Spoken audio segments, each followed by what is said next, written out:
Praise lord, అందరికీ praise lord. Okay, మరి నా స్క్రీన్ కనిపిస్తుంది కాబట్టి ఈరోజు త్రిత్వ సిద్ధాంతానికి పునాది అయినటువంటి దేవునిలో బహుళత్వము అనేటటువంటి టాపిక్ ను మనం తీసుకుంటున్నాము. ఇది చాలా ఏళ్ల క్రితము నుంచి కూడా నేను నేర్చుకున్నదే. అలాగే చాలా మీలో చాలా మందికి తెలిసిందే, కొత్త ఏమీ కాదు ఇది. అయితే ఈ సిద్ధాంతము బైబిల్ గ్రంథంలో ఉన్న దేవుని యొక్క బహుళత్వం అన్నది తెలుసుకుంటేనే దేవుని యొక్క త్రిత్వమును గురించినటువంటి అవగాహన చాలా సరళం అవుతుంది. బైబిల్ దేవుని యందు బహుళత్వం ఉంది అని చెబితే అదే బైబిల్ ముగ్గురు వ్యక్తులను దేవుడుగా పిలుస్తోంది అని చెప్తుంది. కాబట్టి దాన్ని బట్టి మనము త్రిత్వ సిద్ధాంతం నమ్ముతాం. ఒకవేళ బైబిల్ గనక 100 మందిలో దేవుని బహుళత్వం ఇమిడి ఉంది అని బైబిల్ చెప్తే మనం ఆ 100 మంది కలిసిన ఏకదేవుణ్ణి, లేకపోతే ఒక దేవుడు 100 మందిలో తాను ప్రకటించుకున్నాడు అని ఒప్పుకుంటాం. సో ఈ రోజు మనం చూడబోయేటటువంటి, ఈ రోజు మనం మాట్లాడుకోబోయేటటువంటి అంశానికి ప్రధానమైనటువంటి, ఇంకా చెప్పాలంటే రైట్ థియాలజీ ఫోరం లో మాట్లాడుకునే ఏ సబ్జెక్ట్ కైనా ప్రధానమైన ఆధారం బైబిలే అయి ఉండాలి. ఎక్స్క్యూజ్ మీ, బైబిలే ఉంది. రైట్స్ ఇన్స్టిట్యూట్ ఆఫ్ థియాలజీ అన్న, right theology from Hyderabad the. Okay, sorry rights institute RIT అలా ఏళ్ళుగా మనం కలిసి దీన్ని పంచుకుంటున్నప్పటికీ నేను సరిగ్గా పేరు పలకలేకపోయినందుకు నేను చింతిస్తున్నాను, క్షమించండి నన్ను. కానీ Right institute of Theology, RIT అనేది గుర్తుంది నాకు కూడా. అది ఎందుకో మరి అలా ఫ్లోలో వచ్చినట్లుంది. Anyways, thank you very much Anil అన్న ఫర్ కరెక్టింగ్ మీ. ఇకపోతే ఈరోజు నేను 9 గంటలకేమో క్లాస్ అనుకున్నాను, 7 గంటలకు కాదు 9 గంటలకు లేని బాగా రిలాక్స్డ్ గా ఉన్నాను.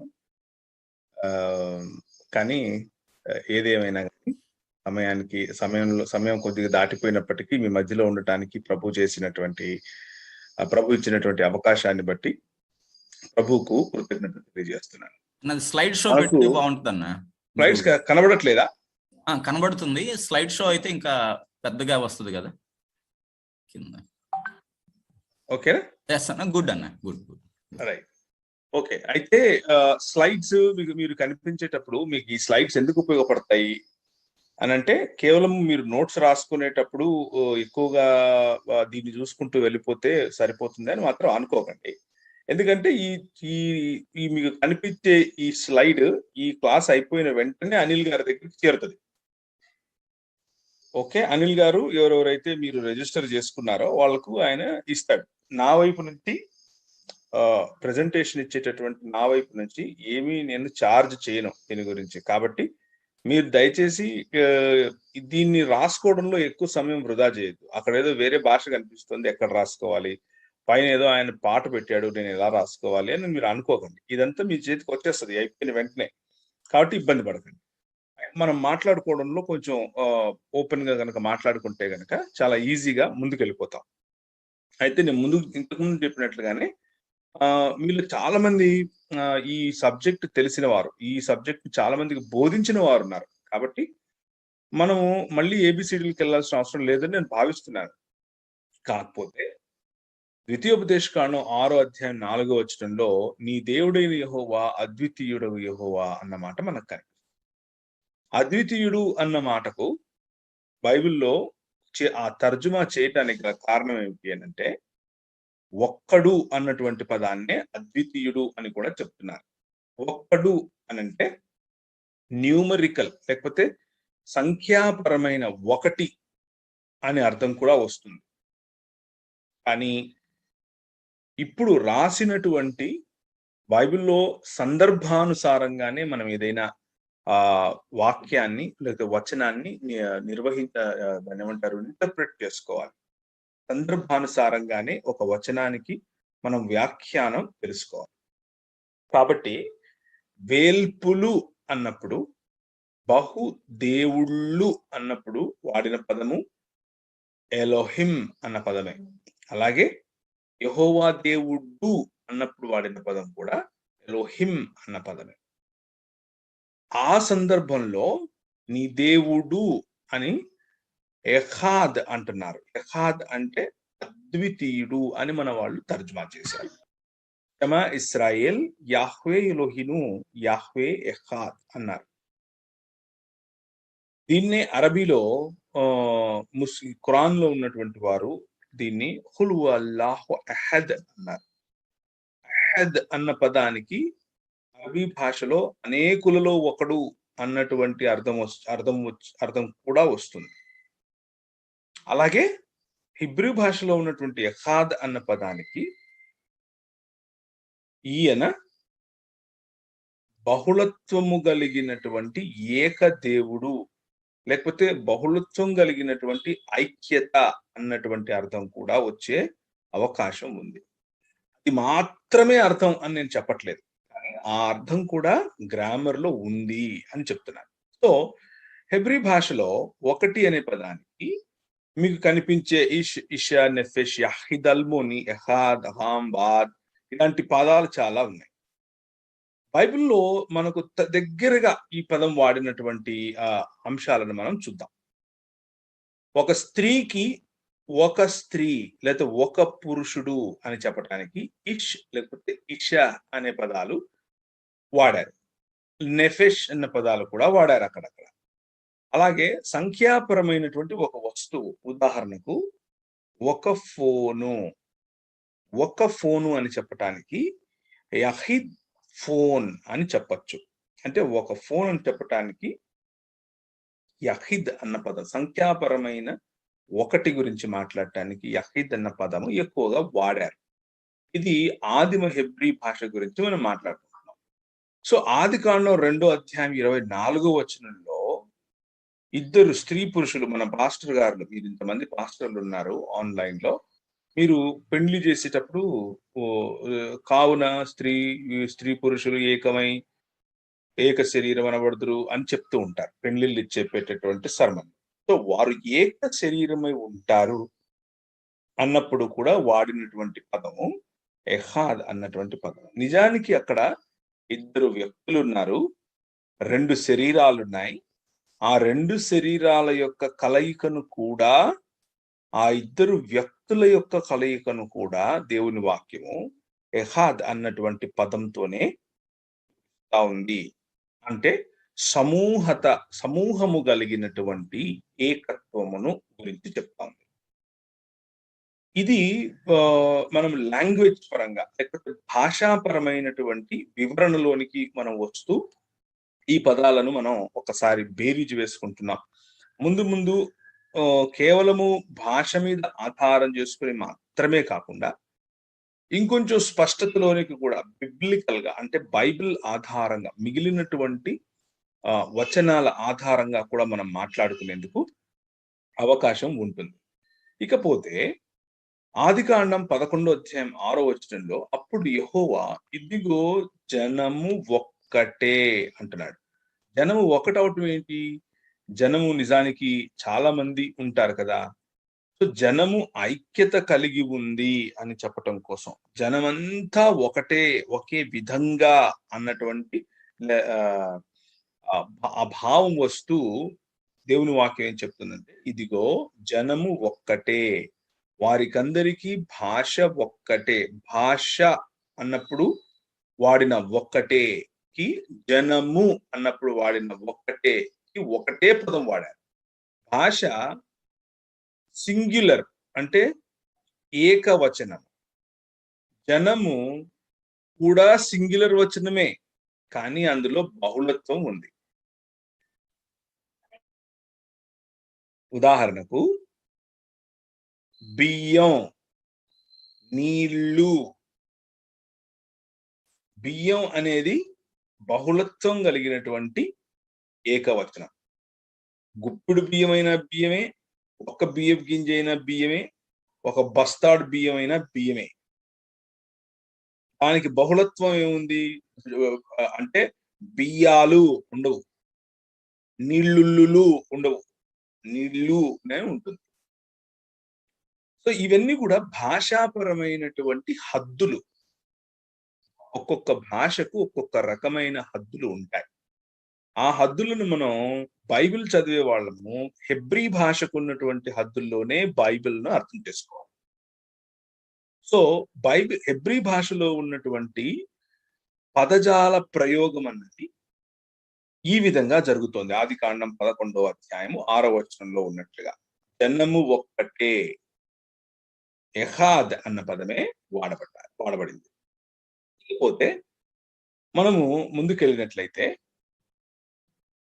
రెండవ దినవృత్తాంతముల గ్రంథము 30వ అధ్యాయము 12వ వచనంలో ఇలాంటి అంటే ఎహాద్ అన్నటువంటి పదం యొక్క ప్రయోగం చాలా చోట్ల ఉంది బైబిల్‌లో. నేను అక్కడక్కడ తీసుకుని పెట్టాను అంతే. ఓకే. సో చాలా చోట్ల ఉంది. ఒక చోట మాత్రమే కాదు. రెండవ దినవృత్తాంతములు 30వ అధ్యాయము 12వ వచనంలో యెహోవా ఆజ్ఞని బట్టి రాజును అధిపతులను చేసిన నిర్ణయమును నెరవేర్చినట్టు యూదాలోని వారి మనస్సు ఏకము చేయుటకై. యూదాలో ఉన్న వారికి మనస్సులు ఉంటాయి.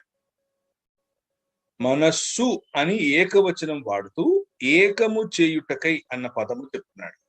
సో అంటే బేసిక్ గా ఐక్యతతో కూడినటువంటి ఏకత్వము. ఈ ఏకము అని ఉంది చూసారా ఇక్కడ? ఈ ఏకము అన్న పదము కూడా ఏకము అన్న పదము కూడా ఎహాద్ అన్నటువంటి పదమే ఈ ఏకము. సో ఈ విధంగా భాషాపరంగా మనము చూసుకుంటే గనక బైబిల్లో దేవునికి ఇవ్వబడినటువంటి పేరు, లేకపోతే ఆయన మనం ఉదాహరణకు తెలుగులో దేవుడు అంటాం. డు అంటే అది ప్రథమ విభక్తి. మనకు తెలుసు కదా, డు, ము, వు, లు ప్రథమ విభక్తి. వు అని అంటే స్త్రీకి సంబంధించిన దానికి వు పెడతాం. ఉదాహరణకు కారు అంటాం. Bus, pen.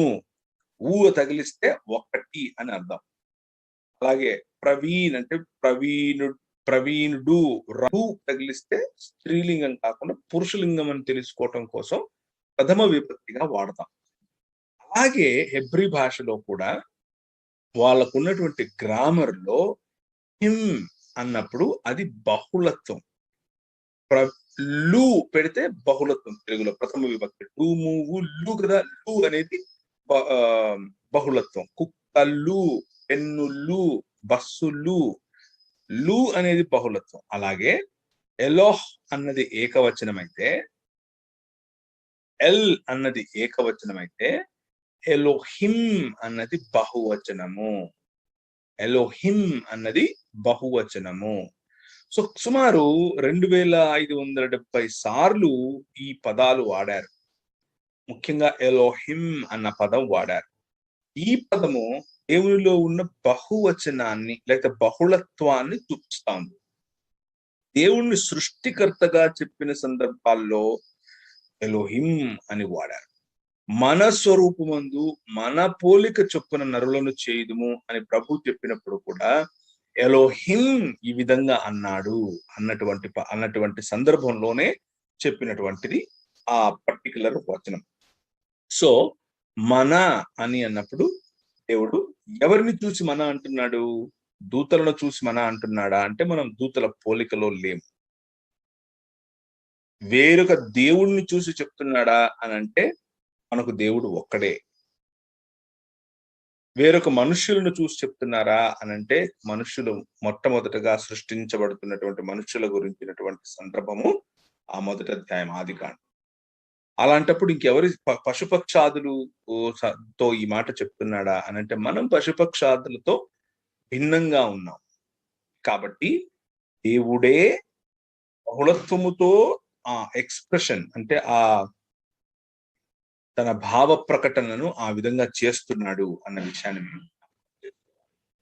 అయితే కొంతమంది ఉదాహరణకు కొంతమంది ముస్లిం సోదరులు మనకు తెలిసిన వారు, లేకపోతే కొంతమంది హిబ్రూ సోదరులు మనకు తెలిసినటువంటి వాళ్ళు ఏం చేస్తూ ఉంటారంటే ఇది గౌరవార్థకంగా వాడిన పదమే కానీ నిజానికి బహుళత్వము అలాంటివి ఏమీ లేవు అని చెప్తుంటారు. అంటే చాలా చోట్ల దేవుడు ఎక్కడ తను తాను కనబరుచుకున్నా గాని హమ్ అన్నటువంటి మే తెలుగు ఉదాహరణకు మేము అలా చేస్తాం. ఎన్టీఆర్ గారి సినిమాలు పాత రోజుల్లో మీరు చూసే ఉంటారు. మేమిచ్చట వచ్చుదుమా అంటే నేను రావాలా అంటే అలాంటి రాజరికముతో కూడిన గౌరవార్థకమైన భాష మాట్లాడుతున్నాడు ఇక్కడ అని చెప్పేందుకు ప్రయత్నం చేస్తారు. అయితే దేవుడు ఇక్కడ మాత్రమే ఎందుకు గౌరవార్థకంగా మాట్లాడుకుంటున్నాడు, మిగిలిన చోట్ల మేము అనకుండా నేను అని ఎందుకు అంటున్నాడు అన్న ప్రశ్న మనకు. ఎందుకు అంటే నిర్గమాకాండం 11వ అధ్యాయం 9వ వచనం చూడండి. అప్పుడు యెహోవా ఐగుప్తు దేశంలో నా మహత్కార్యములు విస్తారమగునట్లు ఫరో మీ మాట వినడని మోషేతో చెప్పాను. నా అని చెప్తున్నాడు, మా అని. లేకపోతే గౌరవార్థకాన్ని అలా యూజ్ చేసినట్లుగా మనకు కనిపించదు. బైబిల్లో ఎక్కువగా నువ్వు, నేను అన్న పదాలే కనిపిస్తాయి. మీరు, తమరు అన్న పదాలు కనిపించవు. సో గౌరవార్థకము అన్నది అక్కడ కనిపిస్తున్నట్లుగా మనం, లేకపోతే గౌరవార్థకం కారణంగా ఎలోహిం అన్న పదం వాడినట్లుగా మనం చెప్పలేము. అలాగే దేవుని ప్రవక్తలు పరిశుద్ధాత్మవశులై ఆయనకు ఏకవచనంలోనే ఆయనను సంబోధించినట్లు మనం చూస్తాం. నిర్గమాకాండం 34:8. మోషే త్వరపడి నేల వరకు తల వంచుకొని నమస్కారం చేసి, ప్రభువా నా మీద నీకు కటాక్షం. నీకు అన్నాడు, తమరికి, నీకు అన్నటువంటి పదాలు అక్కడ రాలేదు. ఇప్పుడు మనం అలా మాట్లాడకూడదా? మాట్లాడచ్చు. మీరు వెంటనే అంటే బైబిల్ టీచర్స్ లేకపోతే బైబిల్ ప్రీచర్స్ అండ్ పాస్టర్స్ కు అప్లికేషన్ చెప్పకపోతే నేనేదో వేరేగా మాట్లాడుతున్నాను అనే అవకాశం ఉంటుంది కాబట్టి ఈ మాట చెప్తున్నాను. మీరు అలా అంటే ఏంటండి, మేము తూర్పు పశ్చిమ గోదావరి జిల్లాలకు చెందిన వాళ్ళము, మేము దేవుణ్ణి మీరు, తమరు అని పిలుస్తాం. అయ్యగారు, తమరు, ముందొక అయ్యగారు, మధ్యలో 2 అయ్యగారులు, లాస్ట్ లో 2 అయ్యగారులు పెడితే తప్ప మేము గౌరవించినట్లుగా అనుకోము. కాబట్టి మేము దేవునికి గౌరవిస్తాము అని అంటే అందులో ఇబ్బంది ఏమీ లేదు. అలా చెయ్యండి. కాకపోతే తెలుగు భాషలో మనం ఇచ్చేటటువంటి గౌరవాన్ని హిబ్రూ భాషకి వెళ్ళి రుద్దకూడదు. హెబ్రీ భాషలో నా, నువ్వు అన్నా కానీ గౌరవార్థకంగానే వాళ్ళు తీసుకుంటారు. ఇంకా చెప్పాలి, ఇంకొంచెం నాటు భాషలో చెప్పాలి అని అంటే, హెబ్రీ భాషలో ఉన్నటువంటి నా, నువ్వు అనేది రాయలసీమలో ఉండేటటువంటి నా, నువ్వు సమానం. మన సురేష్ గారు ఈ సురేష్ పాస్టర్ గారు కూడా ఇందులో ఉన్నారు, కర్నూలు ఆయన. వాళ్ళ నాయన అయ్యా, తమరు, మీరు అని అనడు. ఏం నాయనా తిన్నావా అంటాడు, నువ్వు అని మాట్లాడతాడు. సో అందులో ప్రేమ లేదని కాదు, అందులో గౌరవం లేదని కాదు. ఒక సంస్కృతిలో ఒక భాషకు ఉండేటటువంటి ఎక్స్ప్రెషన్, భావ ప్రకటన ఆ విధంగా ఉంది అని మనం అర్థం చేసుకోవాలంటే. కాకపోతే దావీదు ఈయన రాజు, ఈయన దేవుని హృదయానుసారుడు. యెహోవాతో మాట్లాడినప్పుడు ఆయన మీరు, తమరు అని మాట్లాడా లేకపోతే నువ్వు అని మాట్లాడా అని చూస్తే 10:12లో యెహోవా లెమ్ము, దేవా బాధపడు వారిని మరువక నీ చెయ్యి ఎత్తుము అని అన్నాడు. నెహెమ్యా 1:5 నెహెమ్యా చేసే ప్రార్థనను జ్ఞాపకం చేసుకుంటే, నిన్ను ప్రేమించి నీ ఆజ్ఞలను అనుసరించి అంటూ ఏకవచనమే మాట్లాడుతున్నాడు. ఒకవైపు దేవుడు తన గురించి చేసిన ప్రార్థనల్లో తన్ను తాను చెప్పుకోవడం గురించి, అలాగే తన భక్తులు తను ఎలా పలికారు అన్న విషయం గురించి ఏకవచనాన్ని ఉటంకిస్తున్నాడు. ఇంకొక వైపు తన పేరులో ఎలోహిం అన్న పేరులో బహువచనము లేదా బహుళత కలిగినటువంటి వచనాన్ని లేదా పదాన్ని వాడుకుంటున్నాడు. ఉదాహరణకు నిర్గమాకాండం 20వ అధ్యాయం 3వ వచనం, ద్వితీయోపదేశకాండం 13వ అధ్యాయం 2వ వచనం. వీటిల్లో దేవుళ్ళు అన్నప్పుడు వాడిన పదము ఎలోహిం. కానీ దేవుడు అన్నప్పుడు వాడిన పదం కూడా ఎలోహిమ్మే. యెహోషువ 22:22 దేవుళ్ళలో యెహోవా దేవుడు. దేవుళ్ళలో అన్నప్పుడు ఎలోహిం, దేవుడు అన్నప్పుడు కూడా ఎలోహిం. అర్థమవుతుంది కదా ఇప్పుడు. సో దేవుళ్ళు అనే వాళ్ళు ఎవరైతే ఉన్నారో లోకంలో, నిజంగా లేనటువంటి వారిని ఉన్నారు అని ప్రజలు ఎవరైతే అనుకుంటున్నారో వారందరినీ కలిపితే వచ్చేటటువంటి పదం కూడా ఎలోహిం. కానీ ఏక దేవుడైనటువంటి బైబిల్ మనకు పరిచయం చేసేటటువంటి యెహోవా దేవుడు కూడా, దేవుని గురించి కూడా వాడిన పదం ఎలోహిం. సో దేవుళ్ళలో యెహోవా దేవుడు అన్న పదానికి ఎలోహిం అన్నప్పుడు, ఎలోహిం అన్న పదమే దేవునికి, అంటే ఏకవచనముగా పరిగణించే దేవునికి ఎక్కువ మంది దేవుళ్ళుగా చెబుతున్నటువంటి అన్య దేవతలకు వాడారు. ఈ విషయాన్ని జ్ఞాపకం చేసుకోవాలి. ఇది చాలా ప్రధానమైనటువంటి అంశం. అది ఆదికాండం 20:13, 35:7, 2 సమూయేలు 7:23లో కూడా మీరు చూస్తారు. మనం ఒకదాని తర్వాత ఒకటి బైబిల్ చదువుకుంటూ వెళ్ళొచ్చు, కానీ మనకు సమయం సరిపోదు. కాబట్టి నేను త్వరగా వెళ్తున్నాను. కాబట్టి దేవుని నామవాచక రూపంలో వాడినటువంటి పదాలు, అది ఎలోహిం కావచ్చు, అదోనై కావచ్చు, హెషెం కావచ్చు, ఇవన్నీ కూడా బహువచనముతో కూడినటువంటి ఏకవచనాలు, అయితే బహుళత కలిగి ఉన్నటువంటి ఏకవచనాలు. నిజానికి బహువచనాలే, కానీ ఏక దేవుని కోసం వాడుతూ ఉన్నాం. ఈ సందర్భంలో తప్ప ఇంకెక్కడా కూడా దాన్ని ఏమంటారు, బహువచనంగా అది ఏకవచనంగా అది వాడరు. బహువచనమే, ఎలోహిం అన్నది బహువచనమే. కానీ మన దేవుడి దగ్గరికి వచ్చే వరకు ఒక దేవుడైనటువంటి మన దేవుని గురించి ఆ మాటలు వాడతారు. దేవుడు మాట్లాడుతూ నా ప్రాణమా యెహోవాను దాన్ని ఏమంటారు, రాజు మాట్లాడుతూ, ఎందుకంటే ఈ మాట ఎందుకు తీసుకుంటున్నాను అని అంటే, ఇది రాజుల యొక్క మాట అయి ఉండొచ్చు అని కూడా అనుకున్నాం కదా. దావీదు రాజు నా అంటున్నాడు. అంటే వారి సంస్కృతిలో మా, మేము, అమరు అన్నది కనిపించదు. రాజైన నెబుకద్నెజరు, దావీదు ఒకవేళ హెబ్రీయుడు అని మనం అలా అనుకుందాం. నెబుకద్నెజరు రాజు హెబ్రీయుడు కాదు కదా. ఆయన బబులోనుకు సంబంధించినటువంటి ఒక చక్రవర్తి కదా. ఇతను కూడా చివరికి బైబిల్లో ఆయన మాట్లాడినప్పుడు నా అన్నటువంటి పదమే వాడాడు. దానియేలు దర్యావేషు దగ్గర కూడా పనిచేసి అంటాడు, జరక్సస్ అని పిలుస్తారు. దర్యావేషు కూడా నేనే ఆజ్ఞ ఇచ్చాను అని చెప్తున్నాడు. ఎజ్రా గ్రంథంలో 6:12లో కూడా సింగులర్ పదమే నేను, అంటే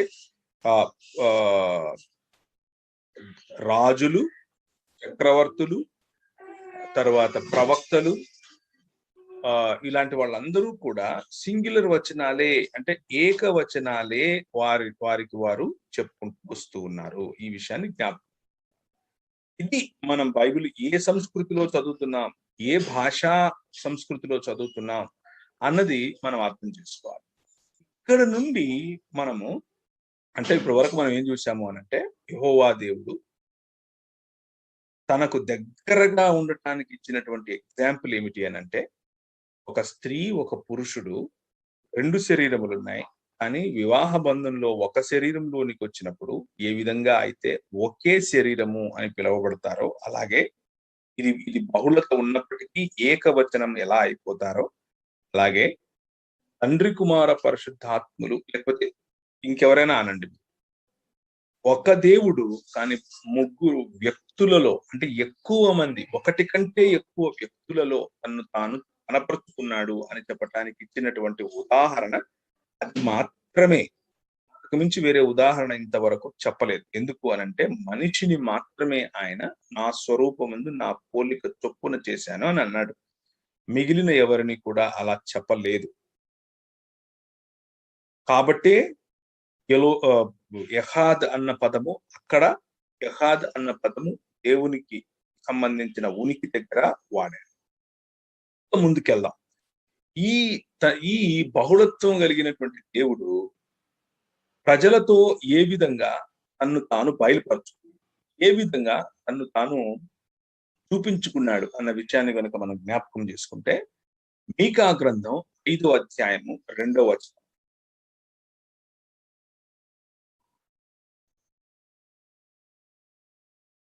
మీకా గ్రంథం 5వ అధ్యాయం 2వ వచనం మనకు క్రిస్మస్ సమయంలో ఎక్కువగా మనం వాడుతూ ఉంటాం.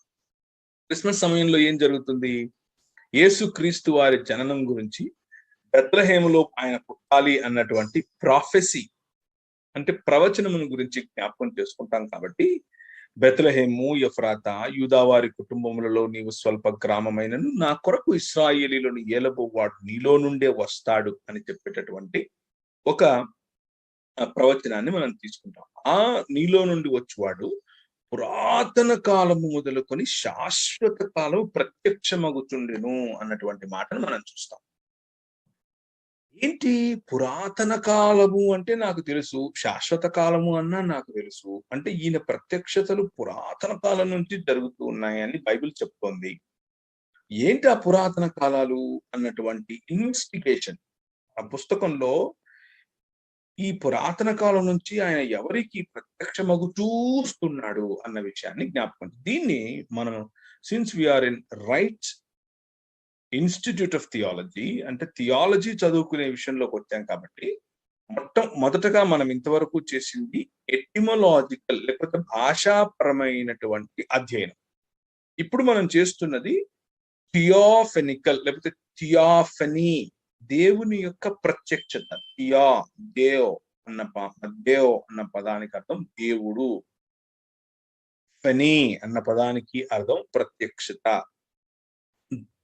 థియాఫనీ అన్న పదానికి అర్థం దేవుని యొక్క ప్రత్యక్షతలు.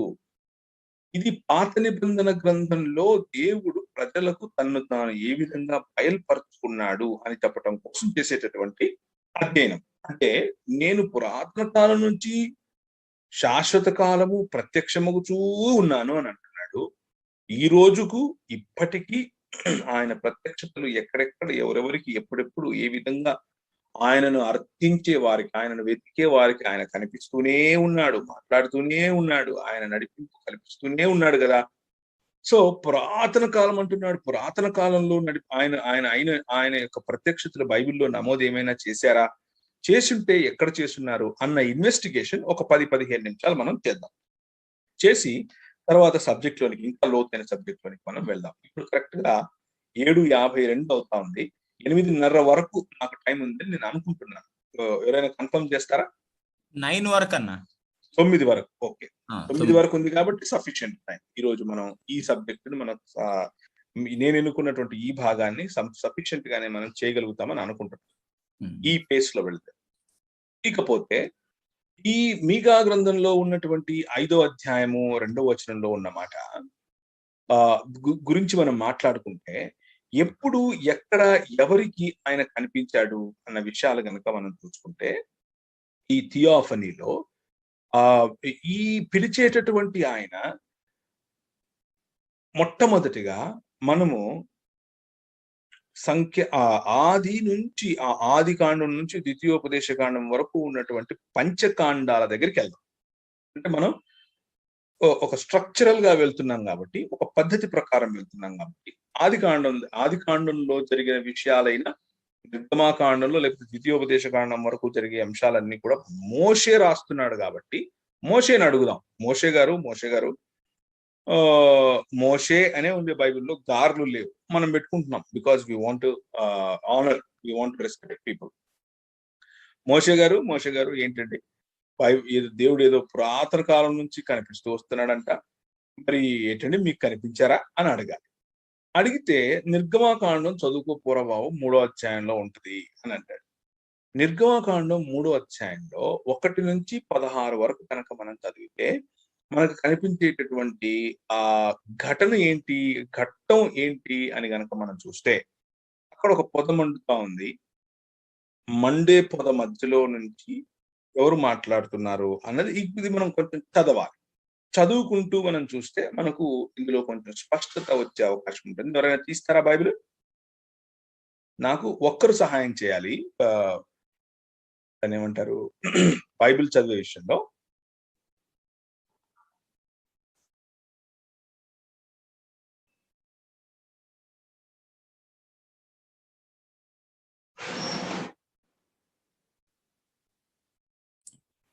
బ్రదర్స్ ఎవరు చదవటం లేదా?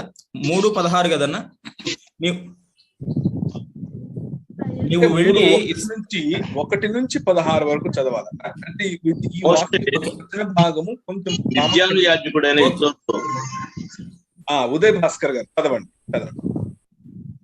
మోషే మిద్యాను యాజకుడైన యిత్రో అను తన మామ మందను మేపుచ్చు ఆ మందను అరణ్యం అవతలకు తోలుకొని దేవుని పర్వతమైన హోరేబుకు వచ్చెను. ఒక పొద నడిమిని అగ్ని జ్వాలలో యెహోవా దూత అతనికి ప్రత్యక్షమాయెను.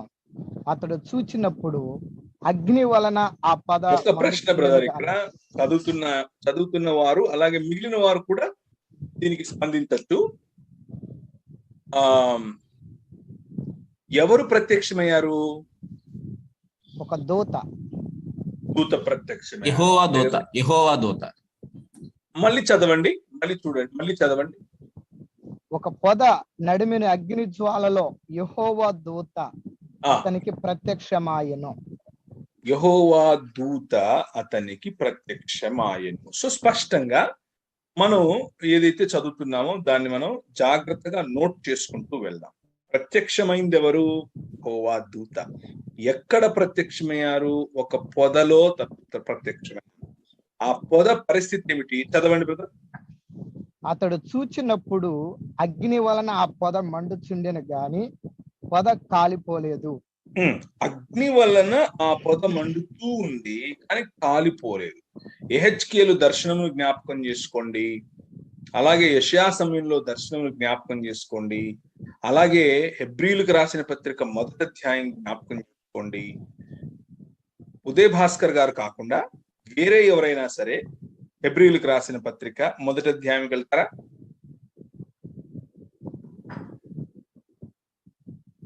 ఉదయ్ భాస్కర్ గారు వెళ్ళకండి. మిగిలిన వారు ఎవరైనా సరే హెబ్రీలకు రాసిన పత్రిక 1వ అధ్యాయంకి వెళ్తారా? అది వద్దు, ఒకటో వచనం వద్దు బ్రదర్. మనం డైరెక్ట్ గా ఎక్కడికి వెళ్ళాలి అని అంటే, దూతలను వాయువులుగాను అనేటటువంటి వచనం. తన సేవకులను అగ్నిజ్వాలలుగాను చేసుకున్నవాడు అని తన దూతలను చెప్తున్నాడు. తన దూతలకు ఏం చెప్తున్నాడు అని అంటే, తన దూతలు వాయువులు మరియు అగ్నిజ్వాలలుగా ఆయన లేకపోతే కొంచెం మనకు అక్కడ క్లూ దొరుకుతా ఉంది. ఎందుకని ఈ పొద మండిపోవట్లేదు అని అంటే, అది నిజానికి అగ్ని వంటి దూతల యొక్క ప్రెజెన్స్. మనము యెహోవా దేవుని గురించి ఏమని మాట్లాడుకుంటాము? పాత నిబంధన అంతా కూడా, కొత్త నిబంధన కూడా అంతా అదే. అందులో సైన్యములకు అధిపతియగు యెహోవా, సైన్యములకు అధిపతియగు యెహోవా అన్నటువంటి మాట మనం వింటూ ఉంటాం. యెషయా మరియు కీర్తనకారుడు కూడా దూతల మధ్య నివాసము చేసేటటువంటి దేవుడు అన్నటువంటి మాటను మనం వింటూ ఉంటాం. ద లార్డ్ ఆఫ్ హోస్ట్స్ అన్నటువంటి మాట ఇంగ్లీష్ లో మనకు వినిపిస్తూ ఉంటది. అలాగే దూతల సమూహములో మన ప్రభువు నివసించుచున్నాడు అన్న ఎక్స్ప్రెషన్స్ మనం వింటూ ఉంటాం. సో అగ్నిజ్వాలలు వంటి ఉనికి కలిగినటువంటి, మనకు అపియరెన్స్ కలిగినటువంటి దేవదూతల నడుమ వారి మధ్యలో యెహోవా దూత అని ప్రత్యేకంగా తన్ను తాను మిగిలిన దూతల కంటే వేరైన భిన్నమైన రీతిలో చూపించుకునేటటువంటి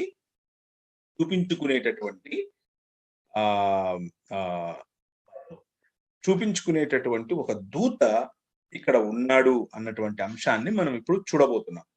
ఈయన దూతగా, యెహోవా దూతగా తనను తాను చెప్పుకుంటున్నాడు. దూతల సమూహముతో దిగి వచ్చాడు. కానీ ఈయనలో ఏదో వైవిధ్యత, ప్రత్యేకత ఉంది అన్న విషయాన్ని జ్ఞాపకం చేసుకోవాలి. అయితే ఈ సబ్జెక్ట్ నుంచి ఇంకొంచెం లోపలికి వెళ్ళడానికి ముందుగా నేను ఒక మాట చెప్పాలి. ఏంటి అని అంటే, ఇదే సబ్జెక్ట్ మాట్లాడుతూ, ఇదే మాటలు చెబుతూ యేసుక్రీస్తు మిఖాయేలు దూత ఒకటే అన్నటువంటి కంక్లూజన్ కు కూడా కొంతమంది వస్తారు. రీసెంట్ గా కొంతమంది అలా కంక్లూజన్ రక్షణ టీవీ పరిచర్యల్లో కూడా వస్తే దాన్ని పోయిన ఆదివారం లేదండి మేము అలా చూడట్లేదు, మిఖాయేలు దూత మరియు యేసుక్రీస్తు వారికి చాలా చాలా వైవిధ్యం, లేకపోతే వారు వేరు వేరు వ్యక్తులు, ఇది మా అభిప్రాయం అని మేము చెప్పగలిగాం. సో ఇక్కడతో ఆపేసి మీరు గనక ముందుకెళ్ళిపోతే, ప్రవీణ్ అన్న మిఖాయేలు దూత అని చెప్తున్నాడులే, ఆయన కూడా అన్ని మీరు కంక్లూజన్ లోకి వెళ్తారు. అందుకని మధ్యలో ఆపి ఈ మాట చెప్తున్నాను. మీరు అలా అనుకోకండి, నేనేం చెప్తున్నానో మీరు డిసైడ్ చేయకండి, నేనేం చెప్తున్నానో లేకపోతే మనకు బైబిల్ ఏం నేర్పిస్తుందో బైబిల్ దగ్గరే ఆగి తెలుసుకుని ముందుకెళ్దాం. This is what I'm trying to say. Right, చదవండి బ్రదర్. నిర్గమాకాండం 3వ అధ్యాయం 1 నుంచి చదివారు, కంటిన్యూ చేయండి. అప్పుడు మోషే ఆ పొద ఎలా కాలిపోలేదు, నేను ఆ తట్టు వెళ్ళి ఈ గొప్ప వింత చూచెదను అనుకునేను. దానిని చూచుటకు అతడు ఆ తట్టు వచ్చుట యెహోవా చూచెను. ఒక్క నిమిషం బ్రదర్, యెహోవా చూచాడా? ఎక్కడి నుంచి చూచాడు? ఆ తట్టు వచ్చుట. ఏ తట్టు? ఆ పొద తట్టు, ఆ దూత తట్టు, దూత వైపుకు వెళుతుండగా. ఓకే, సో ఇప్పుడు మనకు ఏమర్థమవుతుందంటే, దూత వైపుకు మోషే వెళుతూ ఉండగా యెహోవా చూచాడు. కానీ ఈ వచనంలో ఆ యెహోవా ఎక్కడున్నాడు అనే క్లారిటీ ఉందా? లేదు. సరే, ముందుకెళ్దాం. దేవుడు ఆ పొద నడుము నుండి. ఒక్క నిమిషం. ఎవరు? దేవుడు. ఆ పొద నడిమిన ఎవరున్నారు ఇప్పుడు? దేవుడు. ప్రత్యక్షమైంది ఎవరు సోదరా? దూత, యెహోవా దూత. సో ఇప్పుడు బైబిల్ ఏం చెప్పాలనుకుంటుంది? రైట్, మీరు చదవండి. దేవుడు ఆ పొద నడిమి నుండి మోషే మోషే అని అతనిని పిలిచెను. అందుకతడు చిత్తము ప్రభువా అనిను. అందుకు ఆయన దగ్గరకు రావద్దు, పాదముల నుండి నీ చెప్పులు విడువము. దగ్గరకు రావద్దు. ఎవరి దగ్గరికి రాకూడదు? దేవుని దగ్గర, ప్రత్యక్షమైన దూత దగ్గరికి. ప్రత్యక్షమైన దూత ఎవరు? జాన్ సుందర్రావు గారు. దేవుడే కాబట్టే దేవుడి దగ్గరికి అన్నటువంటి మాట బహుశా మాకు చదివి వినిపిస్తూ ఉన్నటువంటి సోదరుడు భాస్కర్ రావు గారు చెప్తున్నారేమో అన్నది నేను అనుకుంటున్నాను. చిత్తము ప్రభువా అన్నాడు. అందుకు ఆయన దగ్గరకు రావద్దు, నీ పాదముల నుండి నీ చెప్పులు విడువు, నీవు నిలిచి ఉన్న స్థలము పరిశుద్ధ ప్రదేశము అన్నాడు. మరియు ఆయన నేను మాట్లాడేటటువంటి యెహోవా దూత ఏం చెప్తున్నాడు అనంటే, ఈ మాట్లాడే యెహోవా దూత చాలా స్పష్టంగా ఏం చెప్తున్నాడు అనంటే, నేను నీ తండ్రి దేవుడును, అబ్రహాము దేవుడిని, ఇస్సాకు దేవుడిని, యాకోబు దేవుడిని. ఇక్కడ ఒక చిన్న మన సబ్జెక్ట్ నుంచి ఒక రెండు సెకండ్లు ఇలా బయటకు వచ్చేసి మళ్ళీ లోపలికి వెళ్ళిపోతాం. దేవుడు ఆయన కనిపించినప్పుడు మోషేకి, లేకపోతే ప్రత్యక్షమైనప్పుడు యెహోవా దూతగా, నేనే సూర్యచంద్రాదులను చేశాను, నేనే సకల సృష్టిని కలిగించాను, నేనే నువ్వు ఎక్కిన ఈ పర్వతమును కలిగించాను అని చెప్పుకోవచ్చు. అందులో చాలా గ్లోరీ, అందులో చాలా మహిమ ఉంది, అందులో చాలా లాఫ్టీనెస్ అంటే గొప్పతనం అనిపిస్తుంది. కానీ what did our God choose to introduce himself as? తన్ను తాను ఏ విధంగా పరిచయం చేసుకోవడానికి ఇష్టపడ్డాడు మన దేవుడు అని అంటే, అవన్నీ కాదు, నేను సూర్యచంద్రాదులను చేశాను, ఆ చంద్ర తురార్కము నా పేరుంటుందిరా బాబు, నేనే ఈ ఆకాశ వైశాల్యములను శాపపరిచినట్లుగా పరిచాను, ఇదంతా ఆయన థియాలజీ చెప్పలేదు. He just spoke about a small relationship. ఆయన నేను అబ్రహాం, మీ నాయన ఉన్నాడు కదా అబ్రహాము, ఆయనకు కూడా నేనే దేవుని రా అన్నాడు. అబ్రహాము, యాకోబులు అన్న 3 పేర్లు చెప్పి హెబ్రీయులకు మూలమైనటువంటి 3 పేర్లు చెప్పి, నేను వారి దేవుణ్ణి అని చెప్పి, దేవుని యొక్క ప్రణాళికలో తాను ఎన్నుకున్నటువంటి ప్రజల పట్ల ఆయనకు ఉండేటటువంటి మమకారం, తాను ఎన్నుకున్నటువంటి ప్రజల పట్ల ఆయనకు ఉండేటటువంటి సంబంధము, బాంధవ్యము, తాను చేసినటువంటి సర్వ సృష్టిలో ఉన్నటువంటి గొప్ప గొప్ప వాటి కంటే కూడా ఎంత ఘనమైనదో ఎంత లోతైనదో, ఎంత ప్రాముఖ్యమైనదో దేవుడు అక్కడ వివరిస్తున్నాడు అని నాకు అనిపిస్తుంది. సో మళ్ళీ సబ్జెక్ట్ లోకి వచ్చాను. సో దేవుడు, నేను అబ్రహాము దేవుడిని, ఇస్సాకు దేవుడిని, యాకోబు దేవుడిని అని చెప్పాడు. డైరెక్ట్ గా మనము 16వ వచనంలోకి వెళ్ళిపోదామా? అందుకు దేవుడు 14, నేను ఉన్నవాడను అనువాడనై ఉన్నానని మోషేతో, ఉన్నవాడను అనువాడు అంటే ఇటర్నలీ ప్రెసెంట్ టెన్స్ లో ఉండేటటువంటి వాడు. ఆయన అప్పుడెప్పుడో ఉండేవాడు, ఇప్పుడున్నాడు, మళ్ళీ ఎప్పుడో ఉంటాడు అనేటటువంటి కాకుండా ఎప్పుడూ ఉన్నవాడే. ఉన్న అన్నటువంటి పదము కూడా ఈయనలో నుండే రావాలి. ఉనికి అన్న పదానికి అర్థము కూడా ఈయనే. ప్రాణము ఏదైనా ఉంది అని అంటే అది ఈయన ద్వారానే అన్నటువంటి అర్థం వచ్చేలా, అన్నింటికీ కూడా నేనే ఆదిని అన్నటువంటి అర్థం వచ్చేలా, చివరికి పదార్థము, ప్రదేశము మరియు సమయము, పదార్థము, ప్రదేశము మరియు సమయం, ఈ మూడింటికి కూడా నేనే మూలము, లేకపోతే ఈ మూడింటికి అవల, పైన, బయట ఉన్నవాడను నేను అని చెప్పేట్లుగా ఉన్నవాడను అని చెప్తున్నాడు. సమయము ఆయనకు, లేదా సమయము ఆయనను కట్టివేయలేదు. పదార్థము ఆయనకు హద్దు కాదు, ప్రదేశము కూడా ఆయనకు హద్దు కాదు. అటువంటి దేవుడిని నేను. కానీ 15వ వచనం, మరియు దేవుడు మోషేతో ఇట్లా, మీ పితరుల దేవుడైన యెహోవా అనగా అబ్రహాము దేవుడు, ఇస్సాకు దేవుడు, యాకోబు దేవుడునైన యెహోవా మీ యుద్ధకు నన్ను పంపినని నీవు ఇశ్రాయేలీలతో చెప్పవలెను. సో ద ఇంట్రొడక్షన్, ఆయన చెప్తున్నటువంటి ఆధార్ కార్డ్ ఏంటి అంటే, ఆయన ఆధార్ కార్డులో ఏముంటుందంటే, ఇప్పుడు మన ఆధార్ కార్డులో ఏముంటది? ప్రవీణ్ పగడాల, సన్ ఆఫ్ అని ఆయన పేరు ఉంటది. కానీ దేవుడు ఉల్టా చెప్తున్నాడు, యెహోవా ఫాదర్ ఆఫ్ అని చెప్తున్నాడు. ఆయన ఎంత అంటే రిలేషన్ లో, లేకపోతే సంబంధాలకు ఆయన ఇచ్చేటటువంటి ప్రాధాన్యతను ఒకసారి గమనించండి. ఆ సంబంధమే మనకు త్రిత్వ సిద్ధాంతానికి యొక్క పునాదిగా గమనించండి. ముందుకెళ్తే ఇంకా చూస్తాం మనం. ఇది కేవలం ఒక పెరిఫెరల్ అట్రిబ్యూట్ మాత్రమే చెప్పాను. ఇప్పుడు మోషే ఏమంటున్నాడంటే, మీరు నన్ను అడిగారు నీకు కనిపించాడా అని. అవును, నిర్గమాకాండం 3వ అధ్యాయంలో పోయి చదువుకోండి అని అన్నాను. మనం చదువుతుంటే ఇక్కడేమో అబ్రహాం ఉన్నాడు, ఇక్కడేమో ఇస్సాకు ఉన్నాడు, యాకోబు ఉన్నాడు. సో ఇప్పుడు నేనేం చేయాలి? అబ్రహాంని అడగాలి. మనం అబ్రహాం దగ్గరికి వెళ్ళాలి. అబ్రహాం గారు మరి మీ దేవుడు అంటే ఈయన, నీ పేరు చాలా స్పష్టంగా చెప్తున్నాడు, నీకెక్కడన్నా కనిపించాడా? మీకా 5:2 ఆయన ఏమంటున్నాడంటే, పురాతన కాలం నుంచి నేను నా ప్రత్యక్షతలు చూపిస్తూనే వస్తున్నాను అంటున్నాడు.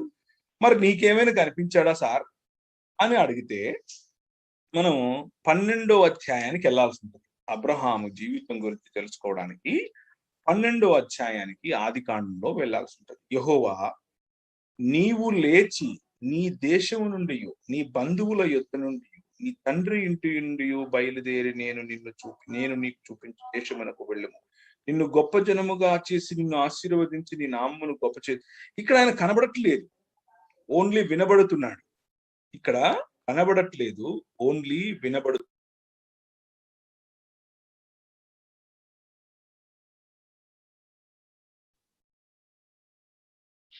సో కనిపించకుండా కేవలం వినిపించేటటువంటి దేవుడు, లేకపోతే వాక్ దేవుడు మాత్రమే. దర్శనము ఇంకా కలగనటువంటి ఎక్స్పీరియన్స్ అంటే అనుభవం. ఆ అనుభవాన్ని మనం కొద్దిగా అర్థం చేసుకుని మళ్ళీ ఇంకొంచెం ముందుకెళ్తాం. సో కనిపించట్లేదు కానీ వినిపిస్తున్నాడు. 4వ వచనంలో, యెహోవా అతనితో చెప్పిన ప్రకారము అబ్రహాము వెళ్ళెను, లోతు అతనితో కూడా వెళ్ళెను. అబ్రహాము హారాము నుండి బయలుదేరినప్పుడు 75 ఏళ్ల వాడయ్యాడు. అలా చెప్పుకుంటూ పోయిన తర్వాత 9వ వచనం దగ్గరికి వస్తే, యెహోవాకు బలిపీఠం కట్టాడు. ఒక్క నిమిషం. 7వ వచనం, యెహోవా అబ్రహామునకు ప్రత్యక్షమై. 7వ వచనంలో ఏం కనిపిస్తుంది? యెహోవా అబ్రహామునకు ప్రత్యక్షమై. సో ఇక్కడ మనం అర్థం చేసుకునే ఇంకొక చిన్న మన సబ్జెక్ట్ నుంచి ఒక్క సెకండ్ బయటకు వచ్చి దాన్ని అర్థం చేసుకుని మన లోపలికి వెళ్ళిపోదాం. మొదట ఆయన ఒక విధేయత చూపించమని ఇచ్చిన ఆజ్ఞ ఉంటే దాన్ని మనం పూర్తి చేస్తే ఆయన ఇంకొక లెవెల్ ఆఫ్ అండర్స్టాండింగ్ మనకిస్తాడు. మొదట కేవలము వినిపించేటటువంటి సంబంధంలోకి వచ్చిన దేవుడు ఆ వినిపించేటటువంటి సంబంధంలో మనకిచ్చిన అసైన్మెంట్, మనకిచ్చినటువంటి పని, మనల్ని విధేయత చూపిస్తాడు అని ఎక్స్పెక్ట్ చేసి చెప్పినటువంటి పనిని మనం నిర్వర్తిస్తే, మనం చేస్తే దానికంటే పై లెవెల్లో, దానికంటే అంటే కేవలం వినే దగ్గర నుంచి కనిపించే వరకు ఆయన సంబంధాన్ని తీసుకొస్తాడు. దీన్నే ఏమంటారు అనంటే he is a covenant faithful God అంటారు. మీకు ఇది ఉపయోగపడుతుంది. రేపు ఎల్లుండి క్లాసుల్లో కూడా మనం దీని గురించి త్రిత్వ సిద్ధాంతంలోనే కవెనెంట్ ఫెయిత్ఫుల్నెస్ లేకపోతే నిబంధన యొక్క విశ్వాస్యత అని పిలుస్తారు. నిబంధన విశ్వాస్యతను చూపించే గుణ లక్షణము కలిగినటువంటి మన దేవుడు, మన త్రిత్వ దేవుడు, లేకపోతే త్రియేక దేవుడు, లేకపోతే యెహోవా దేవుడు. దాని గురించి మనం చూస్తాం. లోపలికి వెళ్ళిపోతాం మళ్ళీ. సో ఆయన కేవలం వినిపించాడు. వినిపించిన దానికి విధేయత అబ్రహాము చూపించాడు. విధేయతలో కనిపించాడు. యెహోవా అబ్రహామునకు ప్రత్యక్షమై నీ సంతానమునకు ఈ దేశమును ఇచ్చెదను అని చెప్పగా అతడు తనకు ప్రత్యక్షమైన యెహోవాకు ఒక బలిపీఠము కట్టెను. So the revelation of God to Abraham, Abraham, Isaac, యాకోబు దేవుడును అని చెప్పుకుంటున్నటువంటి యెహోవా దేవుడు ఏ విధంగా కనిపించాడు అన్న విషయాన్ని మనం చూస్తాం. అయితే ఇక్కడ ఇంతకంటే మునుపు ఎవరికైనా కనిపించాడా? మనకు నోవహు గురించి తెలుసు. 5వ అధ్యాయంలో ఏ విధంగా ఆయనకు మొదటగా ఆయన వినిపించాడు, కనిపించలేదు, వినిపించాడు.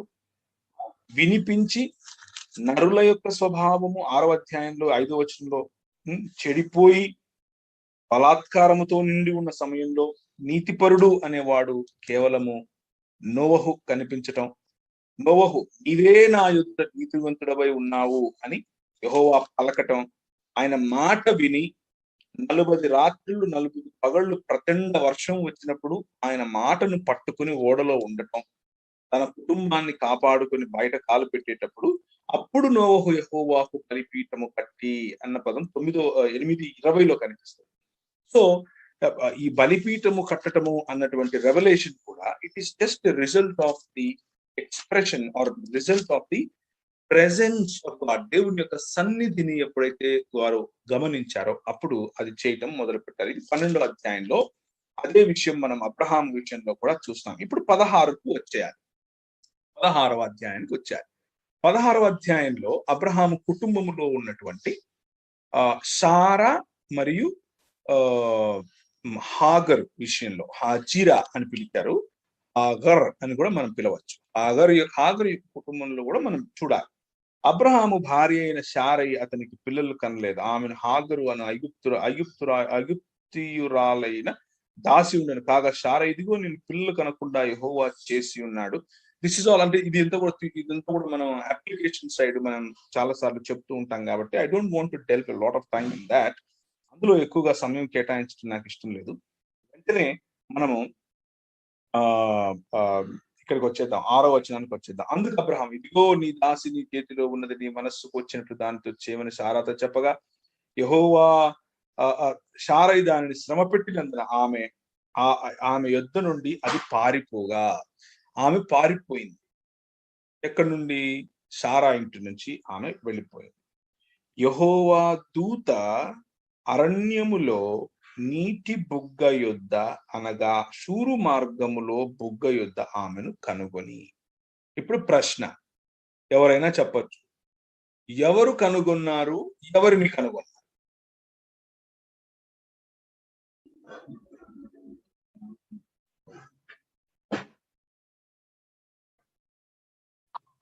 యెహోవా దూత హాగరును కనుగొన్నాడు.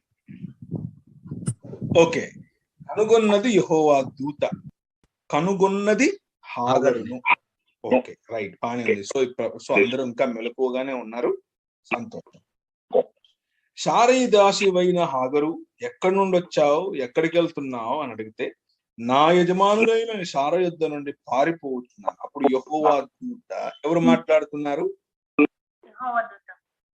యెహోవా దూతే మాట్లాడుతున్నాడు కదమ్మా.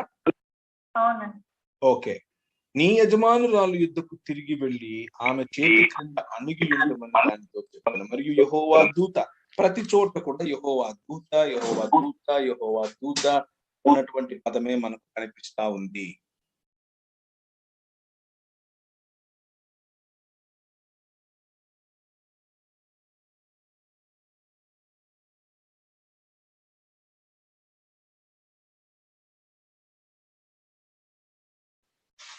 ఓకే, సో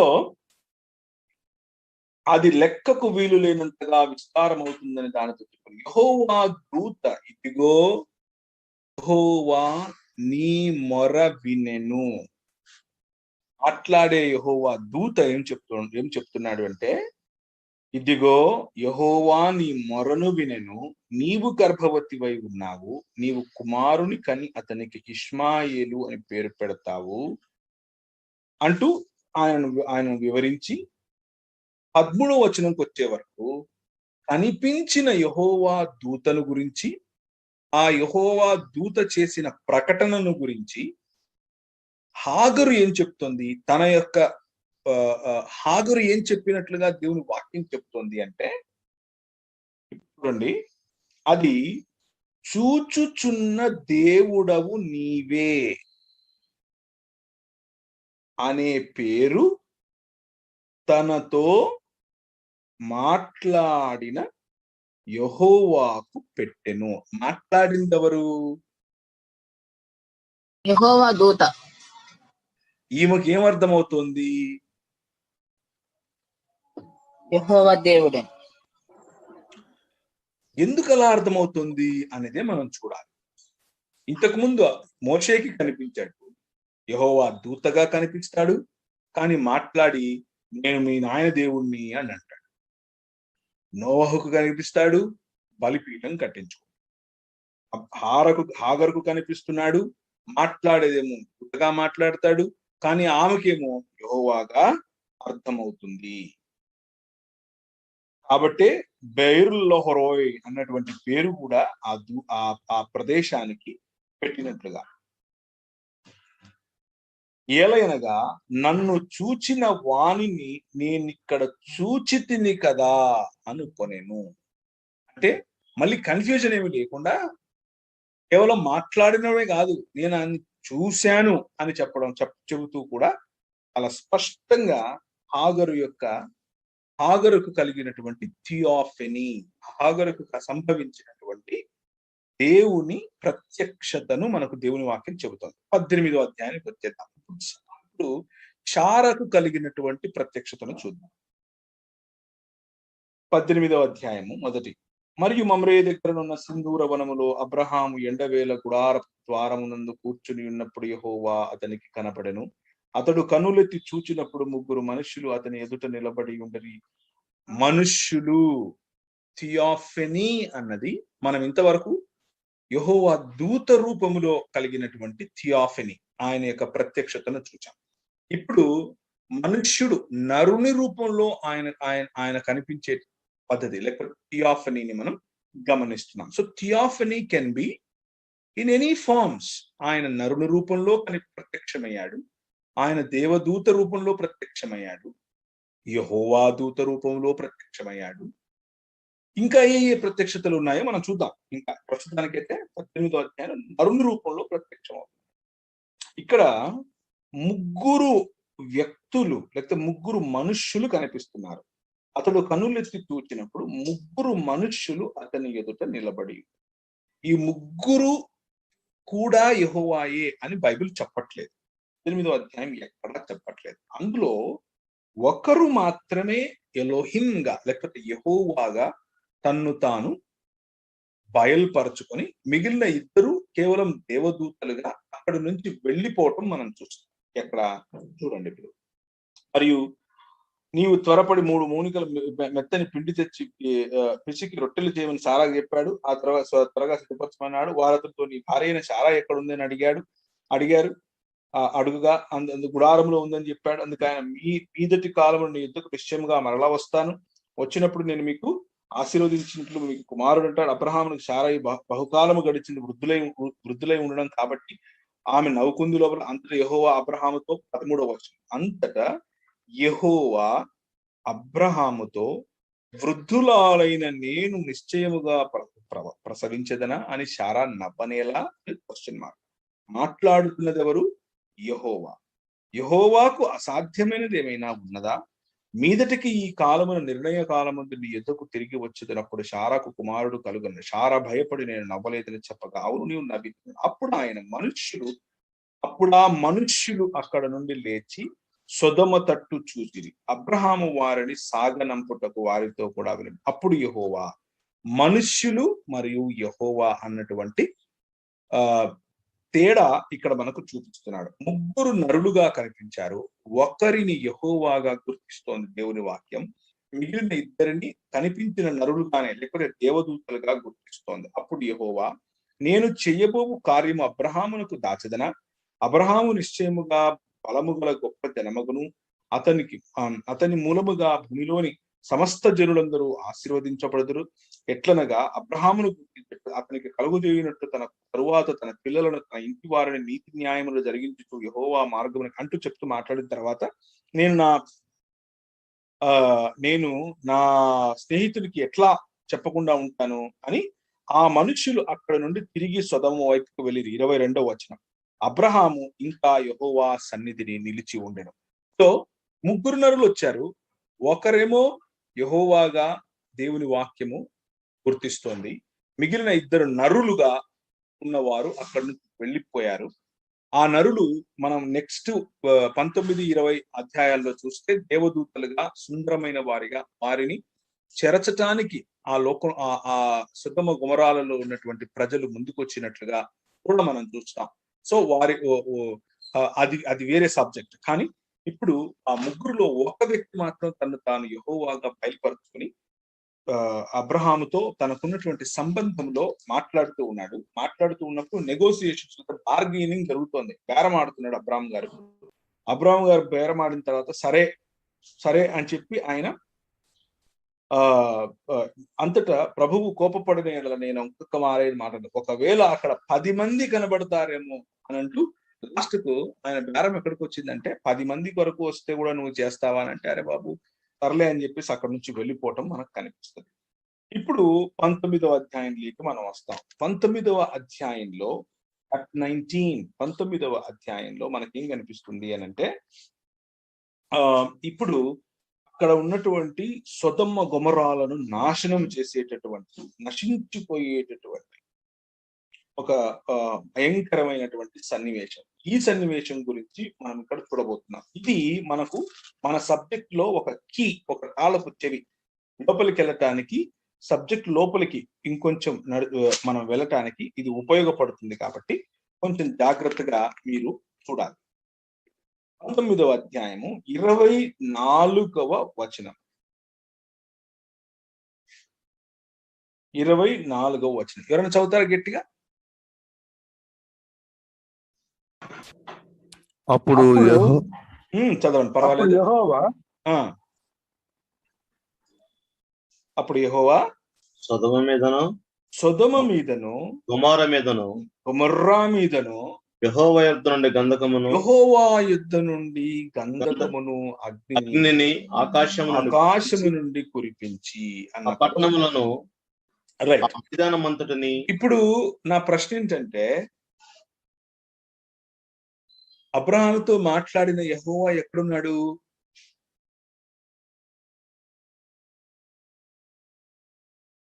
తిరిగి వెనక్కి వెళ్ళిపోయాడండి. వెనక్కి వెళ్ళిపోయాడు. ఎక్కడికి వెళ్ళిపోయాడు? స్థానానికి వెళ్ళి పరమునకు. ఓకే, ఆ డీటెయిల్స్ ఇక్కడ ఏమీ లేవు. ఆయన సొదొమలో ఉన్నాడా, గొమొరలో ఉన్నాడా, పరమునికి వెళ్ళిపోయాడా అన్న డీటెయిల్స్ ఇక్కడ కనిపించవు. ఏం కనిపిస్తోందంటే, ఒక పని మీదకి వచ్చారు, ఒక పని కోసం వచ్చారు. ఆ పని చేయటం కోసం ఆయనతో పాటు వచ్చిన ఇద్దరు నరులుగా కనిపించిన వారు వెళ్ళిపోయారు. అయితే ఆ పని చేయటానికి వెళ్ళడానికి ముందు నేను ఏ విధంగా దీన్ని దాచిపెడతాను నా స్నేహితుడి దగ్గర అని చెప్పి యెహోవా కాసేపు మాట్లాడి అక్కడి నుంచి వెళ్ళిపోయాడు. అంత మాత్రమే ఉంది. ఇకపోతే దీన్నే ఇంగ్లీష్ లో ఒకసారి నేను చదువుతాను, మీరు వినండి. 24వ వచనం. దెన్ ద లార్డ్ అనగా యెహోవా rained on Sodom and Gomorrah sulfur and fire from the Lord out of heaven. ఇక్కడ ఒక ప్రభువు ఉన్నాడు. ఆ ప్రభువు పరమందున్న ప్రభువు నుండి అగ్ని గంధకములను కురిపిస్తున్నాడు అన్నటువంటి మీనింగే ఇంగ్లీష్ లో వస్తా ఉంది. అదే మీనింగ్ హిబ్రూలో కూడా వస్తుంది. సో మనకి ఇక్కడ కనీసము ఇద్దరు వ్యక్తులకు ద లార్డ్ లేకపోతే యెహోవా అన్న పదాన్ని ఆపాదిస్తున్నట్లుగా కనిపిస్తుంది. కానీ ఇందులో స్పష్టత ఉందా? లేదు. స్పష్టత మనం తీసుకుందాం. ఇప్పుడు ఇంకొంచెం ముందుకెళ్ళి తీసుకుందాం. అప్పుడు యెహోవా సొదొమ మీదను గొమొర్రా మీదను యెహోవా వద్ద నుండి గంధకమును అగ్నిని ఆకాశము నుండి కురిపించాడు అన్నటువంటి కేవలము ఒక మసకగా ఉన్నటువంటి సమాచారం మాత్రమే కనిపిస్తుంది. ఇప్పుడు ఈ మసకగా ఉన్న సమాచారాన్ని మనం ఇంకొంచెం విప్పాలి, ఇంకొంచెం స్పష్టతలోనికి తీసుకుని రావాలి. ఓకే, తీసుకుని వద్దాం. ఇప్పుడు యెహోవా దేవుడు ఆయనతో చేసినటువంటి లేకపోతే అబ్రహాము ఇస్సాకులకు చేసినటువంటి తన యొక్క ప్రత్యక్షతను గురించి ఇంకొంచెం తెలుసుకుందాం. 22వ అధ్యాయం. ఆ సంగతులు జరిగిన తర్వాత దేవుడు అబ్రహామును పరిశోధించెను. ఎవరు పరిశోధిస్తున్నారు? పాస్టర్ వి యోహాను గారు. వినిపించట్లేదు, కానీ మీరు ఏదో చెప్తున్నారు, సంతోషం. సో దేవుడు అబ్రహామును పరిశోధిస్తున్నాడు, ఇంకెవరో కాదు, దేవుడే పరిశోధిస్తున్నాడు. అబ్రహామా అని పిలువగా అతడు చిత్తం ప్రభువా అని అన్నాడు. అప్పుడు ఆయన, నీకు ఒక్కడై ఉన్న నీ కుమారుణ్ణి అనగా నీవు ప్రేమించు ఇస్సాకును తీసుకుని మోరియా దేశమునకు వెళ్ళి అంటూ తనకు ఏం చేసి తన లాయల్టీ, తన అలీజెన్స్, తన యొక్క విశ్వాస్యతను నిరూపించుకోవాలో ఆ విషయాలను పరిశోధించటం కోసం లేదా నిబంధన అనేటటువంటి సంబంధములోనికి ఆహ్వానిస్తూ ఆ నిబంధన యొక్క విశ్వాస్యతను బట్టి అబ్రహాము ఎలా నిలబడతాడు అన్నటువంటి తను అబ్రహాముకు తెలుసుకోవడం కోసం అలాంటి పని చేసి, నీకు ఒక్కడై ఉన్న నీ కుమారుని, అసలు కుమారుడే నిబంధన కుమారుడు కదా, కుమారుడే, నేను ఇచ్చిన విజనే నీకు నా నిబంధన, కానీ ఆ విజన్ కంటే నేనెక్కువ, నీ కుమారుడి కంటే నేనెక్కువ అని చెప్పే సందర్భంలో నీ కుమారుని నాకు ఇచ్చేయి అన్నప్పుడు తెల్లవారినప్పుడు అబ్రహాము లేచి ఏమని అడుగుతున్నాడు? నీకొక్కగానొక్కడైన నీ కుమారుని నాకు అర్పించు అని అడిగితే ఈయన పొద్దున్నే లేచి బయలుదేరి వెళ్ళిపోయాడు. నా తండ్రి అని పిలిచింది. ఏం నాయనా అని అంటే,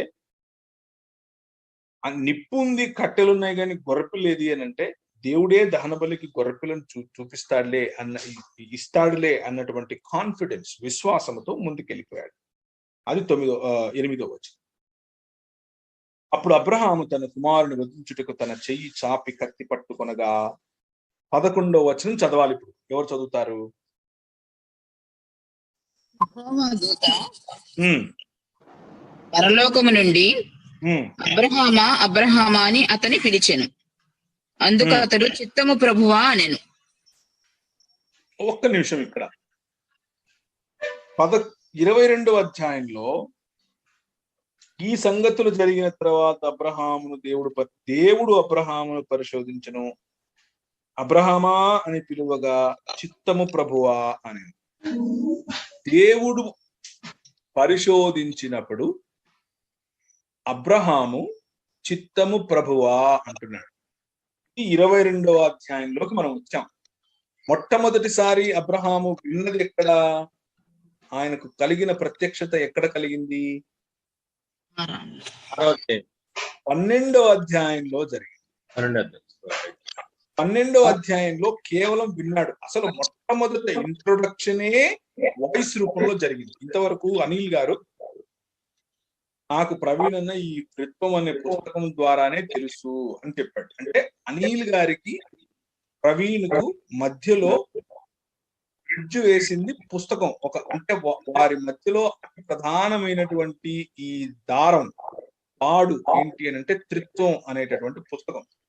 అలాగే యెహోవా దేవుడు మరియు అబ్రహాముల మధ్య ప్రధానమైనటువంటి తాడు, ప్రధానమైనటువంటి దారం ఏమిటి అంటే ఆయన వాయిస్, ఆయన యొక్క స్వరం. అలాంటి స్వరాన్ని అబ్రహాము మర్చిపోతాడా? ఎవరిని పడితే వారిని ప్రభువా అంటాడా? లేకపోతే ఆ స్వరాన్ని గుర్తుపెట్టుకుని ఈ స్వరమే కదా నాతో మాట్లాడింది అని వారిని మాత్రమే ప్రభువా అంటాడు. ముఖ్యంగా హెబ్రీయులు ఆ విధంగా తప్పు చేస్తారా? మనం ఆలోచించాలి, జాగ్రత్తగా ముందుకెళ్దాం. ఓకే, యెహోవా దూత పరలోకములో నుండి అబ్రహామా అబ్రహామా అని అతన్ని పిలిచినందుకు అతడు చిత్తము ప్రభువా అని అన్నాడు.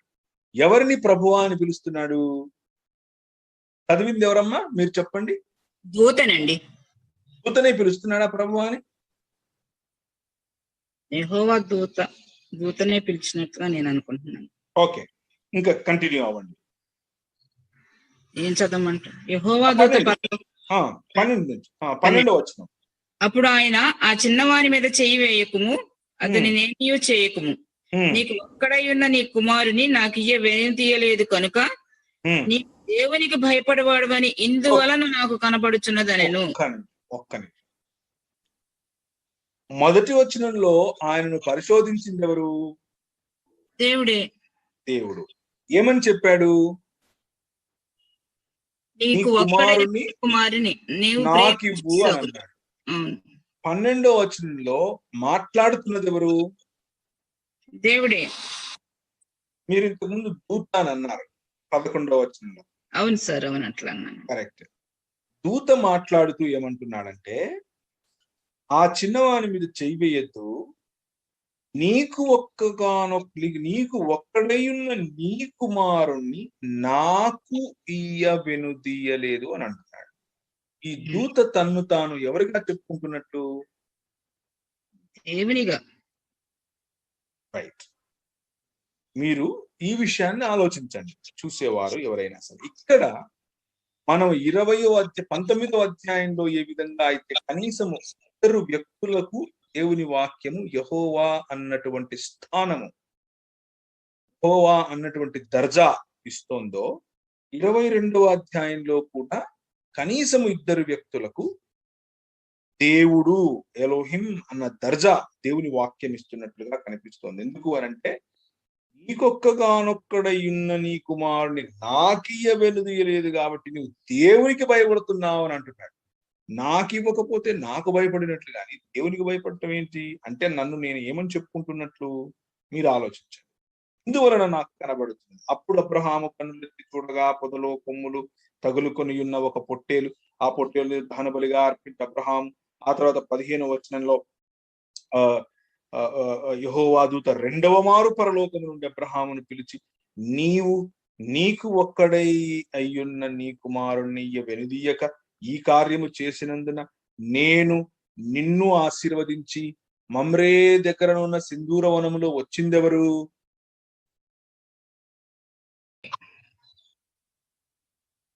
ఎవరొచ్చారు? పాస్టర్ యోహాను గారు. ముగ్గురు నరులు వచ్చారు. అందులో ఒకరిని దేవుని వాక్యం ఏమని గుర్తించింది? అవునయ్య గారు, ముగ్గురు వచ్చారు అయ్యారు అక్కడ. ఒకరు మాత్రం యెహోవాగా దేవుని వాక్యం స్పష్టంగా మనకు చెప్పింది. యెహోవా సారాను ఆశీర్వదించాడు. ఏమని ఆశీర్వదించాడు? నెక్స్ట్ ఇయర్ బాబు పుడతాడు అని ఆశీర్వదించాడు. 12వ అధ్యాయంలో వినిపించింది ఎవరి స్వరము? యెహోవా 12వ అధ్యాయంలో కనిపించక ముందే వినిపించి ఏమని చెప్పాడు? నేను పంపబో దేశానికి మీరు చెప్పబోదే. ఓకే, వెళ్తే ఏమవుతుంది? నిన్ను ఆశీర్వదిస్తానని చెప్పాడు. ఆశీర్వదిస్తాను. ఆశీర్వాదం ఇచ్చింది ఎవరు? దేవుడే. దేవుడు ఇచ్చాడు. దేవుడు. ఆశీర్వాదం ఏమిటి? నీ జనాన్ని నిన్ను గొప్ప జనముగా చేసి నిన్ను ఆశీర్వదించి నీ నామమును గొప్ప చేసి నిన్ను ఆశీర్వదించు వారిని ఆశీర్వదించి నిన్ను దూషించే వారిని చెప్పించి భూమి యొక్క సమస్త వంశములు నీ యందు ఆశీర్వదింపబడతాయి, సమస్త వంశాలు ఆశీర్వదింపబడతాయి అని చెప్పింది ఎవరు? 12వ అధ్యాయంలో యెహోవా. యెహోవా.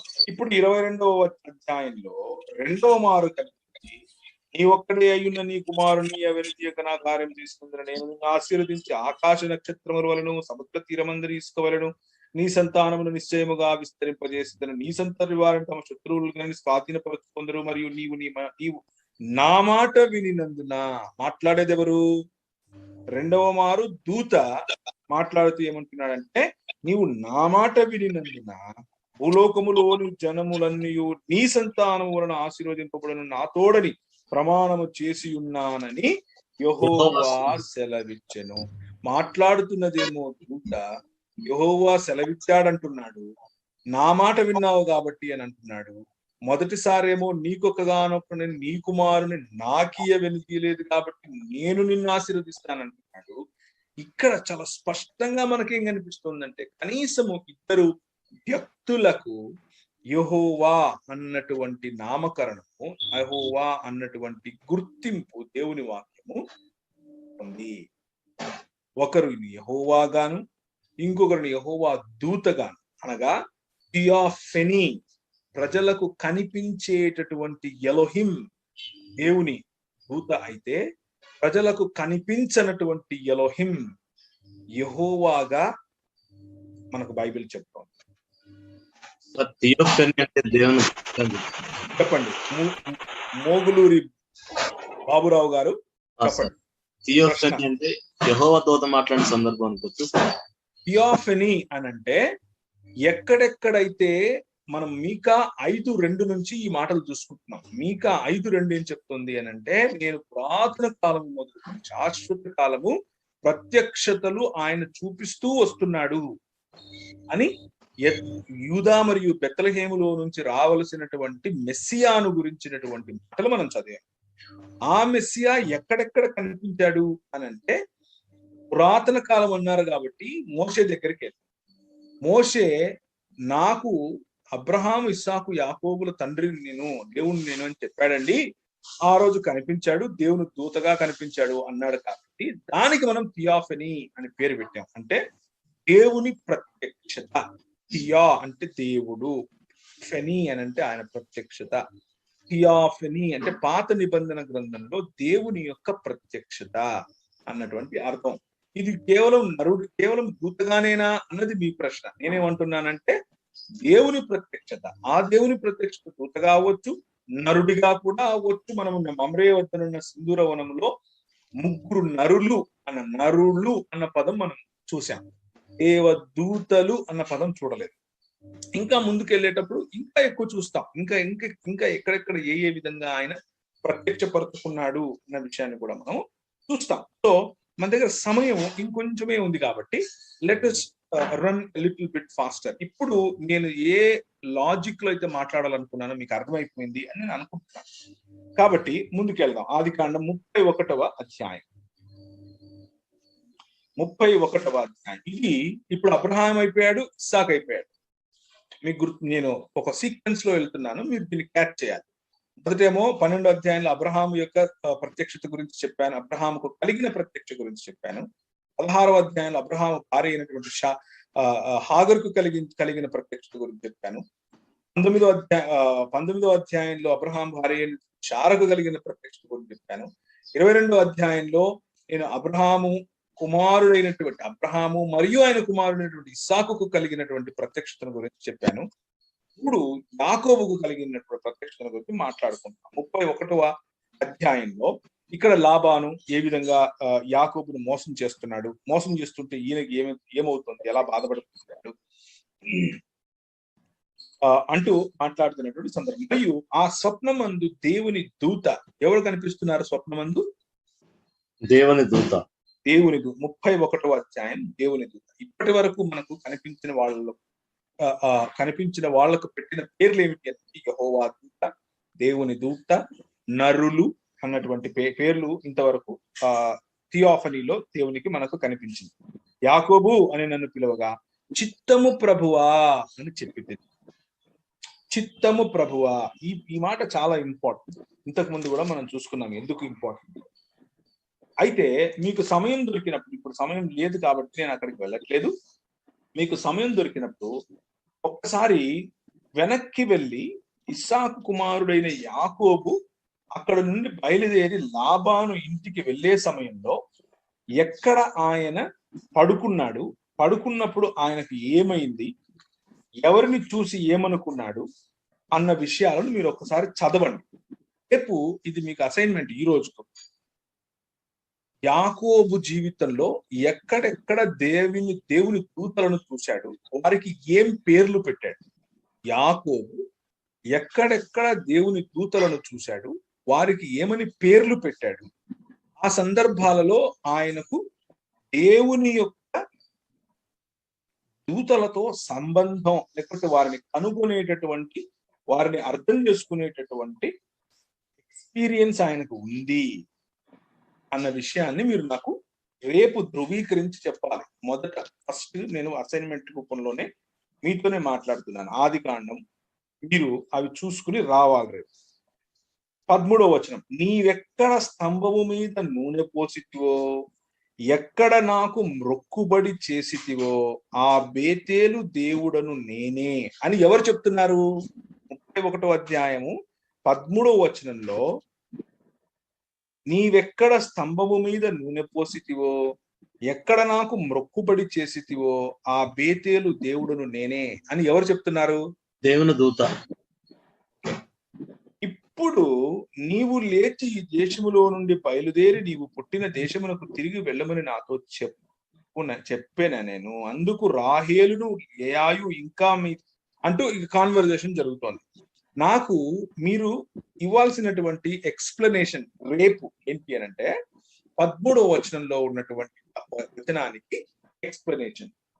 ఎక్కడ ఆయన స్తంభం మీద నూనె పోసాడు, ఆ నూనె పోసినప్పుడు ఎవరు కనిపించారు, దాని తర్వాత ఇంకెవరినైనా చూశాడా, దానికి బేతేలు అని పేరెందుకు పెట్టాడు, బేతేలు అంటే అర్థం ఏమిటి, వీటన్నిటిని గురించినటువంటి వివరణ, విశ్లేషణ నేను మిమ్మల్ని రేపు అడుగుతాను. మీరు నాకు చెప్పాలి. దీని వెనక చాప్టర్స్ మీరు కొంచెం జాగ్రత్తగా చదివితే చాలు, మీకు స్పష్టంగా తెలుసు.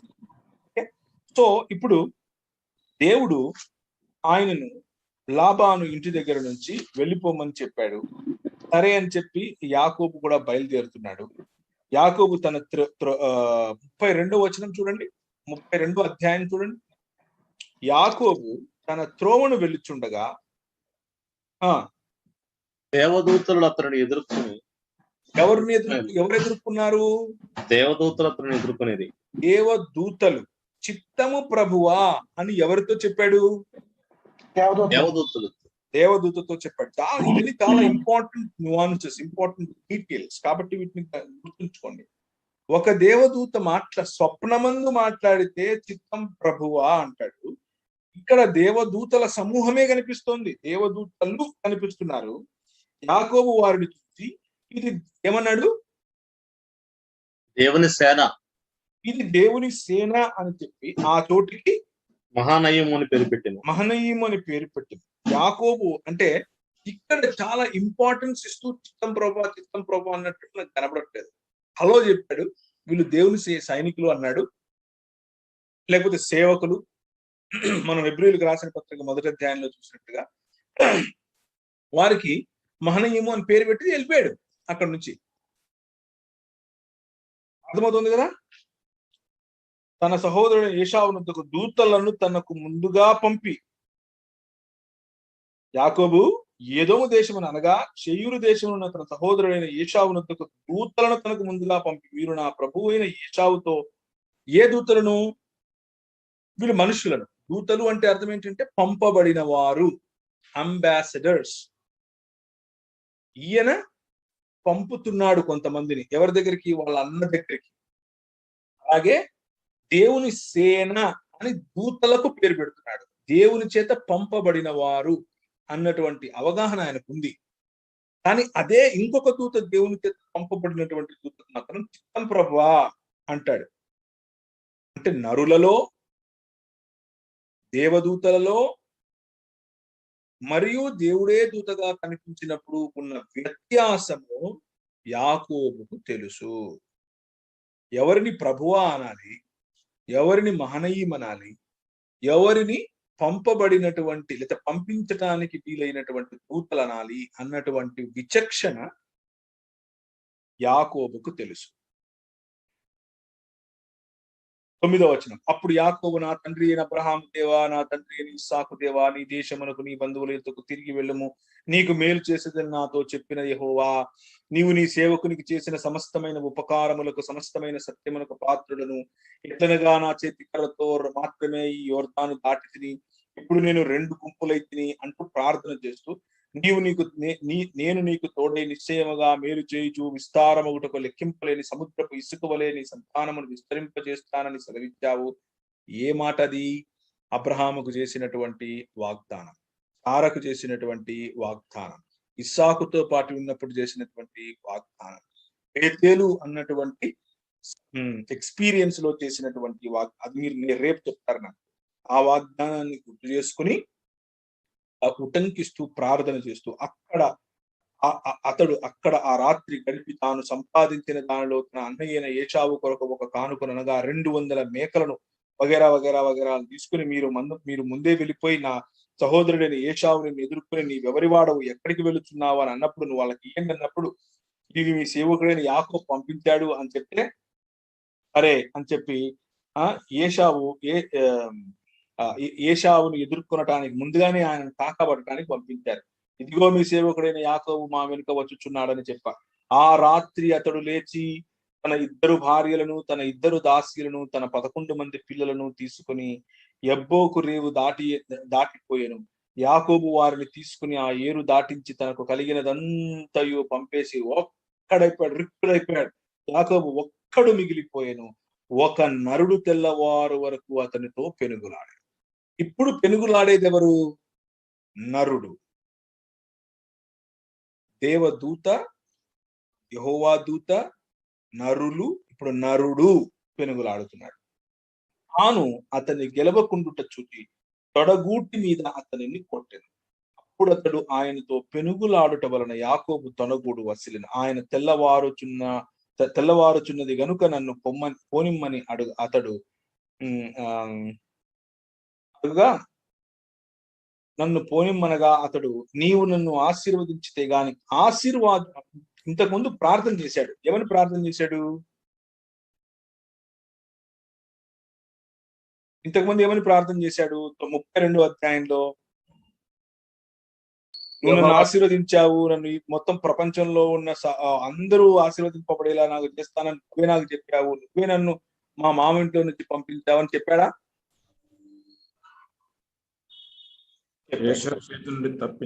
భయపడుతున్నానని చెప్పాడు. భయపడుతున్నాను. నేను అడిగేది ఏంటంటే, ఇంతకు ముందు చేసిన ప్రార్థనలో భయపడుతున్నానని చెప్పాడు, కరెక్ట్. దానికి ఒకవైపు భయపడుతున్నానని చెప్పి, నువ్వే నన్ను ఆశీర్వదించావు, నువ్వే నన్ను ఇక్కడికి తీసుకొచ్చావు, నువ్వే నన్ను బేతేలు దగ్గర ఆశీర్వదించావు, విస్తారమైన లెక్కింపలేని సముద్ర ఇసుక పోలే సంతానం విస్తరింపజేస్తావని సెలవిచ్చితే 12వ వచనం 32వ అధ్యాయం. ఆశీర్వాదం ఆల్రెడీ ఆయన మీద దేవుడు ఇచ్చాడని ఆయనకు తెలుసు, అవగాహన ఉంది. కానీ పెనుగులాడుతున్న నరుని గుర్తించి పెనుగులాడుతున్న నరుడితో ఏమని అడుగుతున్నాడు ఇక్కడ అంటే, నీవు నన్ను ఆశీర్వదిస్తే తప్ప నేను నిన్ను పోనివ్వను. నీ పేరేమని అడుగగా అతడు యాకోబు అని చెప్పాను. అప్పుడు ఆయన, నీవు దేవునితోనూ మనుషులతోనూ పోరాడి గెలిచితివి గనుక ఇక మీదట నీ పేరు ఇశ్రాయేలే గాని యాకోబు అనబడదు. 30, నేను ముఖాముఖిగా దేవుని చూచితినని ఆయనను నా ప్రాణము దక్కినదని ఆ స్థలమునకు పెనూయేలు అని పేరు పెట్టాను. So this is the journey between Bethel and Penuel. Bethel నుండి పెనూయేలు మార్గము వైపు జరిగినటువంటి ఈ జర్నీ. నరుని రూపములో లేక నరుడిగా ఆయనతో పెనుగులాడినటువంటి ఆశీర్వదించగల స్థాయి ఉన్నవాడు ఎవరు అని యాకోబుకి అర్థమైందంటే, నేను దేవుడిని చూచాను అని అర్థమైంది. ఆఖరికేమో చూచుతున్న దేవుడు అని కనిపించిన దూత దేవుడు అన్నట్లుగా ఆయనకు పేరు పెడుతుంది. ఇస్సాకు మరియు అబ్రహాములు కూడా దేవుడే చూచుకుంటాడు అని చెప్పి మాట్లాడిన యెహోవా దూతకు పేరు పెడతారు. యాకోబేమో తనతో పెనుగులాడినటువంటి నరునికి నేను దేవుణ్ణి చూచాను అని నమ్మి మరి అక్కడ నుంచి బయలుదేరుతాడు. ఇంత మనం చూసినప్పుడు ఇంతకు మనం ఏం తెలుసుకోవాలి? ఇంతకు ఈ ఆది కాండంలో నుంచి చేసినటువంటి ఆఖరి అంశం మనం తెలుసుకుని ఇక్కడ నుంచి ముందుకెళ్ళిపోతాం. అప్పుడు యోసేపు తన ఎదుట నిలిచిన వారందరి ఎదుట తను తాను అనుకున్న చాలక అంటే 45వ అధ్యాయం మొదలవుతుంది. ఇక ఆల్మోస్ట్ చనిపోతూ ఉంటాడు యాకోబు. చనిపోతూ ఉన్న సమయంలో యోసేపును మిగిలిన పిల్లలందరినీ రమ్మని పిలుస్తాడు. వాళ్ళు వస్తారు.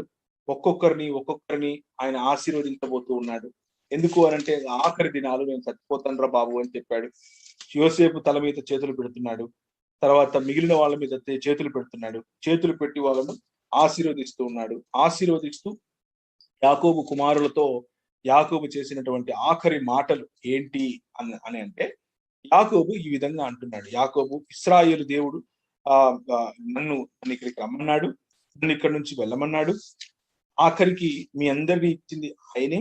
ఇప్పుడు ఆయన గురించి నేను మీకు ఏం చెప్పబోతున్నాను అని అంటే, లేకపోతే యోసేపును ఆశీర్వదిస్తూ ఆయన ఏం చెప్తున్నాడు అని అంటే, ఒక్క నిమిషం నేను ఆ వచనం తీసుకుని మీకు చెప్పి ముందుకెళ్ళిపోతాను. నాకు అది కనబడటం లేదు ఇప్పుడు, కానీ నేను చూడాలి. అది తప్పు.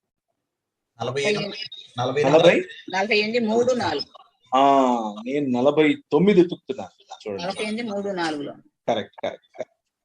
అలా ఎగ్జాక్ట్ గా రైట్. ఇదిగో నీ కుమారుడైన యోసేపు వెంట పెట్టుకుని పోగా యోసేపు చూచి కనాను దేశమందలి లూజులో సర్వశక్తి గల దేవుడు నాకు కనబడి నన్ను ఆశీర్వదించి ఇదిగో నీకు సంతానాభివృద్ధి చేస్తాను. ఓకే, ఆ తర్వాత నేను చూడాలనుకున్నది ఇది కాదు. 15వ వచనం అన్న. 15 యోసేపును దీవించి, కరెక్ట్. 15 చదవండి గట్టిగా. 15 చదవండి. 48. పితరులైన అబ్రహాము ఇస్సాకులు ఎవని ఎదుట నడుచుచుండిరో ఆ దేవుడు నేను పుట్టినది మొదలుకొని నేటి వరకును ఎవడు నన్ను పోషించనో ఆ దేవుడు సమస్తమైన అనగా అనేది ఇంటర్లాకెటర్, అంటే పైన చెప్పిన దానికి వివరణ. ఆ దేవుడు అన్నారు కదా, దానికి వివరణ ఏంటి అనగా ఇప్పుడు చదవండి. సమస్తమైన కీడులలో నుండి నన్ను తప్పించిన దూత. ఎవరా దేవుడిగా నాకు అర్థమవుతున్నాడు అని అంటే, సమస్తమైన కీడుల్లో నుండి నన్ను తప్పించిన దూతయే ఆ దేవుడి పిల్లలను కూడా ఆశీర్వదించాలి అని యాకోబు స్పష్టంగా పటాపంచలు చేసేసాడు. సో కనిపించిన దూత యొక్క, లేకపోతే పైనున్న యెహోవా వద్ద నుండి అగ్నిగంధకములు కురిపించిన యెహోవా, మండుచున్న పొదలో మధ్య నుంచి మాట్లాడిన యెహోవా దూత, ఇలా చూసుకుంటూ పోతే చాలా చోట్ల యెహోవా దూతగా కనిపించిన వ్యక్తి ఇంకెవరో కాదు, యెహోవాయే అంటూ స్పష్టంగా 48వ అధ్యాయం 15-16 వచనాల్లో యాకోబు స్పష్టం చేస్తాడు. ఈయనే నన్ను నడిపించాడు, ఈయననే నేను బేతేలని పేరు పెట్టి, ఈయన ఎక్కడైతే కనిపించాడో అక్కడే నేను నూనె పోసాను, అక్కడే నేను దానికి బేతేలని పెట్టాను అంటూ విషయాలు చెప్పుకుంటూ వస్తున్నాను. ఇక్కడ చక వెళ్ళిపోదాం. ఈ స్లైడ్ అయిపోయి చేయాలి ఈరోజు.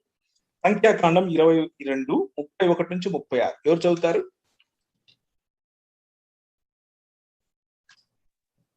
సంఖ్యాకాండం 22:31-36 వరకు. యెహోవా బిలాము కన్నులు తెరిచెను గనుక చూసిన ఖడ్గము చేత పట్టుకొని త్రోవలో నిలిచి ఉన్న యెహోవా దూతను అతడు చూచి తల వంచి సాష్టాంగ నమస్కారము చేయగా, యెహోవా దూత, ఈ ముమ్మారు నీ గాడిదను నీవేళ కొట్టితివి, ఇదిగో నా ఎదుట నీ నడత విపరీతమైనది గనుక నేను నీకు విరోధినై బయలుదేరి వచ్చి తిని, ఆ గాడిద నన్ను చూచి ఈ ముమ్మారు నా ఎదుట నుండి తొలగెను, అది నా ఎదుట నుండి తొలగని ఎడల నిశ్చయముగా నేను అప్పుడే నిన్ను చంపి దాని ప్రాణమును రక్షించి ఉందునని అతనితో చెప్పాను.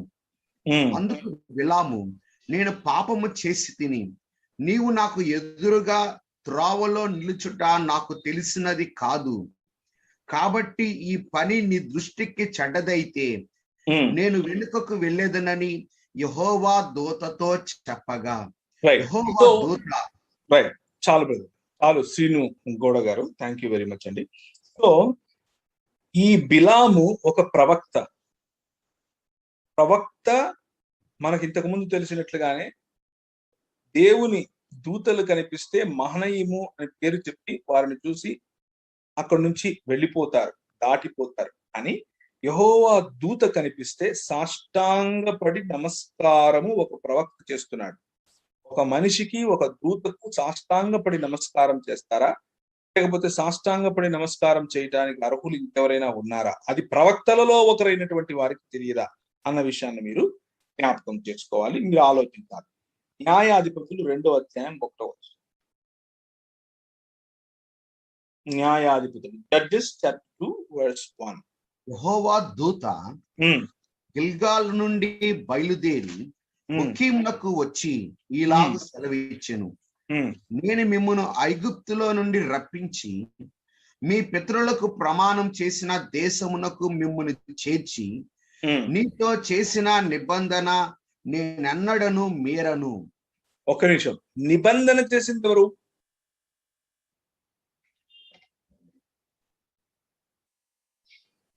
నిబంధన చేసింది ఎవరండి? సాక్షాత్ దేవుడే. యెహోవా దూతను ఏం చేశాను అంటున్నాడంటే ఇక్కడ ఐగుప్తు నుంచి ప్రజలను బయటికి తీసుకొచ్చింది ఎవరు?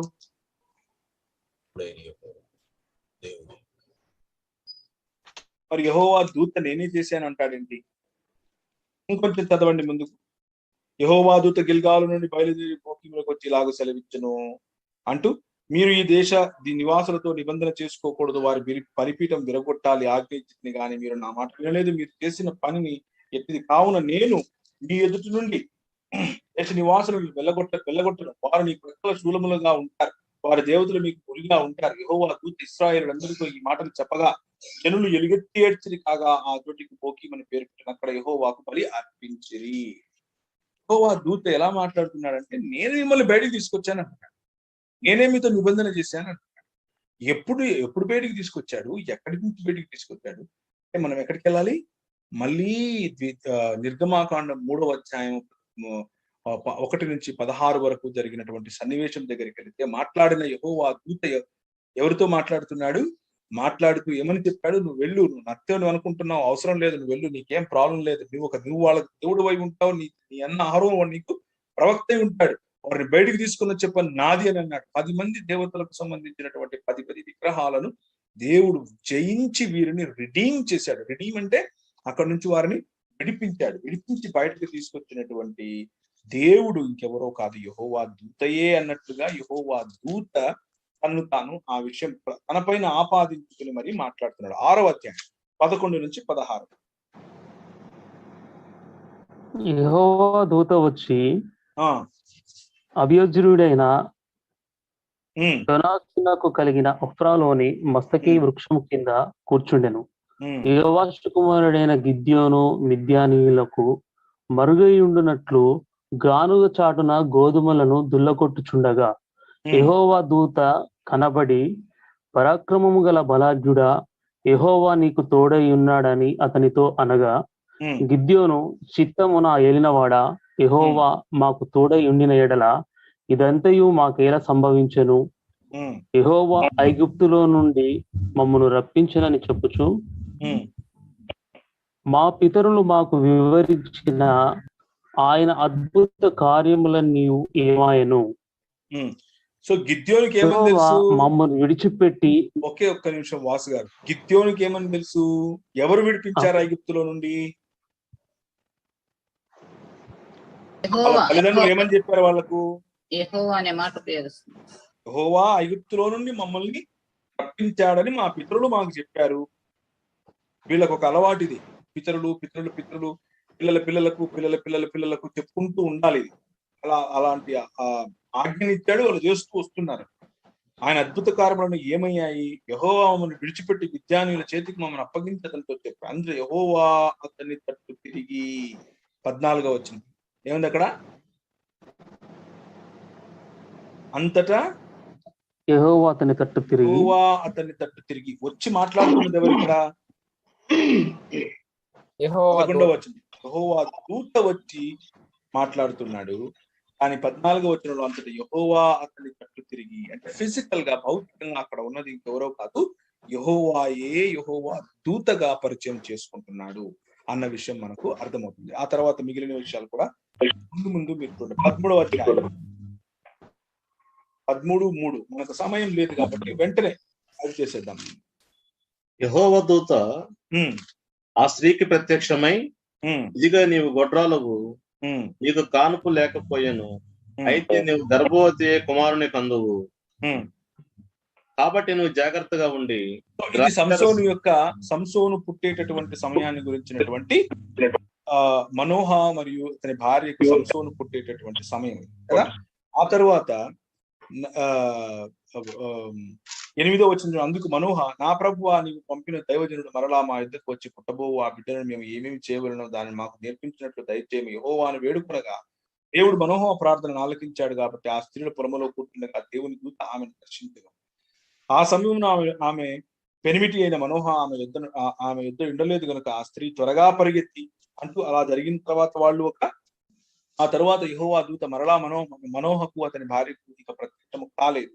దానికి ముందు ఏం జరిగింది? యెహోవా దూత, నీవేళ నా పేరు అడుగుచున్నావు, ఇది చెప్పనశక్యము కానిదని. మనోహ నైవేద్యముగా ఒక మేకపిల్లను తీసుకుని ఒక రాతి మీద యెహోవాకు అర్పించెను. మనోహయు అతని భార్యను చూచుచుండగా ఆ దూత యొక్క ఆశ్చర్యకారం ఎట్లనగా, జ్వాలలు బలిపీఠము మీద నుండి ఆకాశమును లేచుచుండగా యెహోవా దూత బలిపీఠం మీద ఉన్న జ్వాలను పరమునకు ఆరోహణమాయెను. సో యెహోవాకు ఆయన బలి అర్పిస్తూ ఉంటే దానిని ఆఘ్రానించేది మాత్రం యెహోవా దూత అంటూ అదే జ్వాలల మీద నుంచి ఆయన వెళ్ళటం మనం చూస్తాం. సో ఇదంతా కనిపిస్తూ ఉన్నప్పుడు మనకి ఏమర్థమవుతుంది అంటే, పాత నిబంధన కాలములో ఉన్నటువంటి థియాఫనీ ఇంకేదో కాదు, యెహోవా దూత రూపములో, నరుడి రూపములో, దేవుని దూత రూపంలో, అంటే వేరు వేరు పదాల యొక్క ప్రయోగము చేసి దేవుడు తన ప్రజలకు ఆయన ప్రత్యక్షమవుతూ వచ్చాడు. దీనిని ఏమంటారంటే గాడ్ విత్ అస్, దేవుడు మనతో ఉండటానికి ఆయన చేసినటువంటి ప్రత్యక్షతలు, దేవుడు తన ప్రజలతో ఉండటానికి చేసేటటువంటి ప్రత్యక్షతలు. రేపు మనము ఈ న్యాయాధిపతుల తర్వాత వచ్చినటువంటి ప్రవక్తల పరంపరలో ఏ విధంగా తన యొక్క ప్రత్యక్షతను ఆయన చూపించుకున్నాడు అనేది చూస్తాం. కానీ లెట్ మీ సమరైజ్, ఈ రోజు మనం చూసిన దాన్ని సమరైజ్ చేస్తాను, కొన్ని స్టేట్మెంట్స్ రూపంలో సమరైజ్ చేస్తాను, వాటిని మీరు జాగ్రత్తగా గుర్తుంచుకోండి. నెంబర్ 1, దేవుడు సమీపించరాని తేజస్సులో ఉన్నాడు అన్నది నిజం. నెంబర్ 2, దేవుణ్ణి చూసి ఏ మనుష్యుడు బ్రతక జాలడు అన్నది దేవుని వాక్యం చెప్తోంది, అది నిజం. మనము ఏ కాలమందైనను ఎప్పుడునూ ఆయన చూడలేదు అని దేవుని వాక్యం చెప్తోంది, నిజం. అలాగే అదే యోహాను సువార్తలో దేవుని వాక్యం ఏం చెప్తోంది అని అంటే, తండ్రి అయిన దేవుని కుడిపార్శ్వమందున్న కుమారుడే బయలుపరచాలి అన్న విషయం కూడా చెప్తోంది, అది కూడా నిజం. అద్వితీయ కుమారుడే ఆయన్ను బయలుపరిచాడు. రైట్, క్షమించండి, తండ్రి రొమ్మునున్న, రొమ్మున అన్న పదము ద బాసం అని ఉంది కదా, కరెక్ట్. సో ఆయనను బయలుపరచాలి. సో పురాతన కాలం నుంచి శాశ్వత కాలము తండ్రిని బయలుపరుస్తూ ఉన్నా, లేకపోతే దేవుణ్ణి మనకు పరిచయం చేస్తూ ఉన్నా, ప్రజలతో మాట్లాడుతూ ఉన్నా, ప్రజలకు కనబడుతూ ఉన్నా, ప్రత్యక్షతలు కలిగినటువంటి ఈ థియాఫనీ, దేవుని యొక్క ప్రత్యక్షత, ఇదంతా కూడా ఒకవైపు ఆయన ప్రత్యక్షమవుతూనే ఇంకొక వైపు ఇంకొకరిని యెహోవాగా పిలవటం, కనిపించినటువంటి యెహోవా కనిపించినటువంటి యెహోవాను గురించి మాట్లాడటం, కనిపించినటువంటి యెహోవా నన్ను యెహోవా పంపాడు అని చెప్పటం, ఈ విషయాలు రేపు చూస్తాం.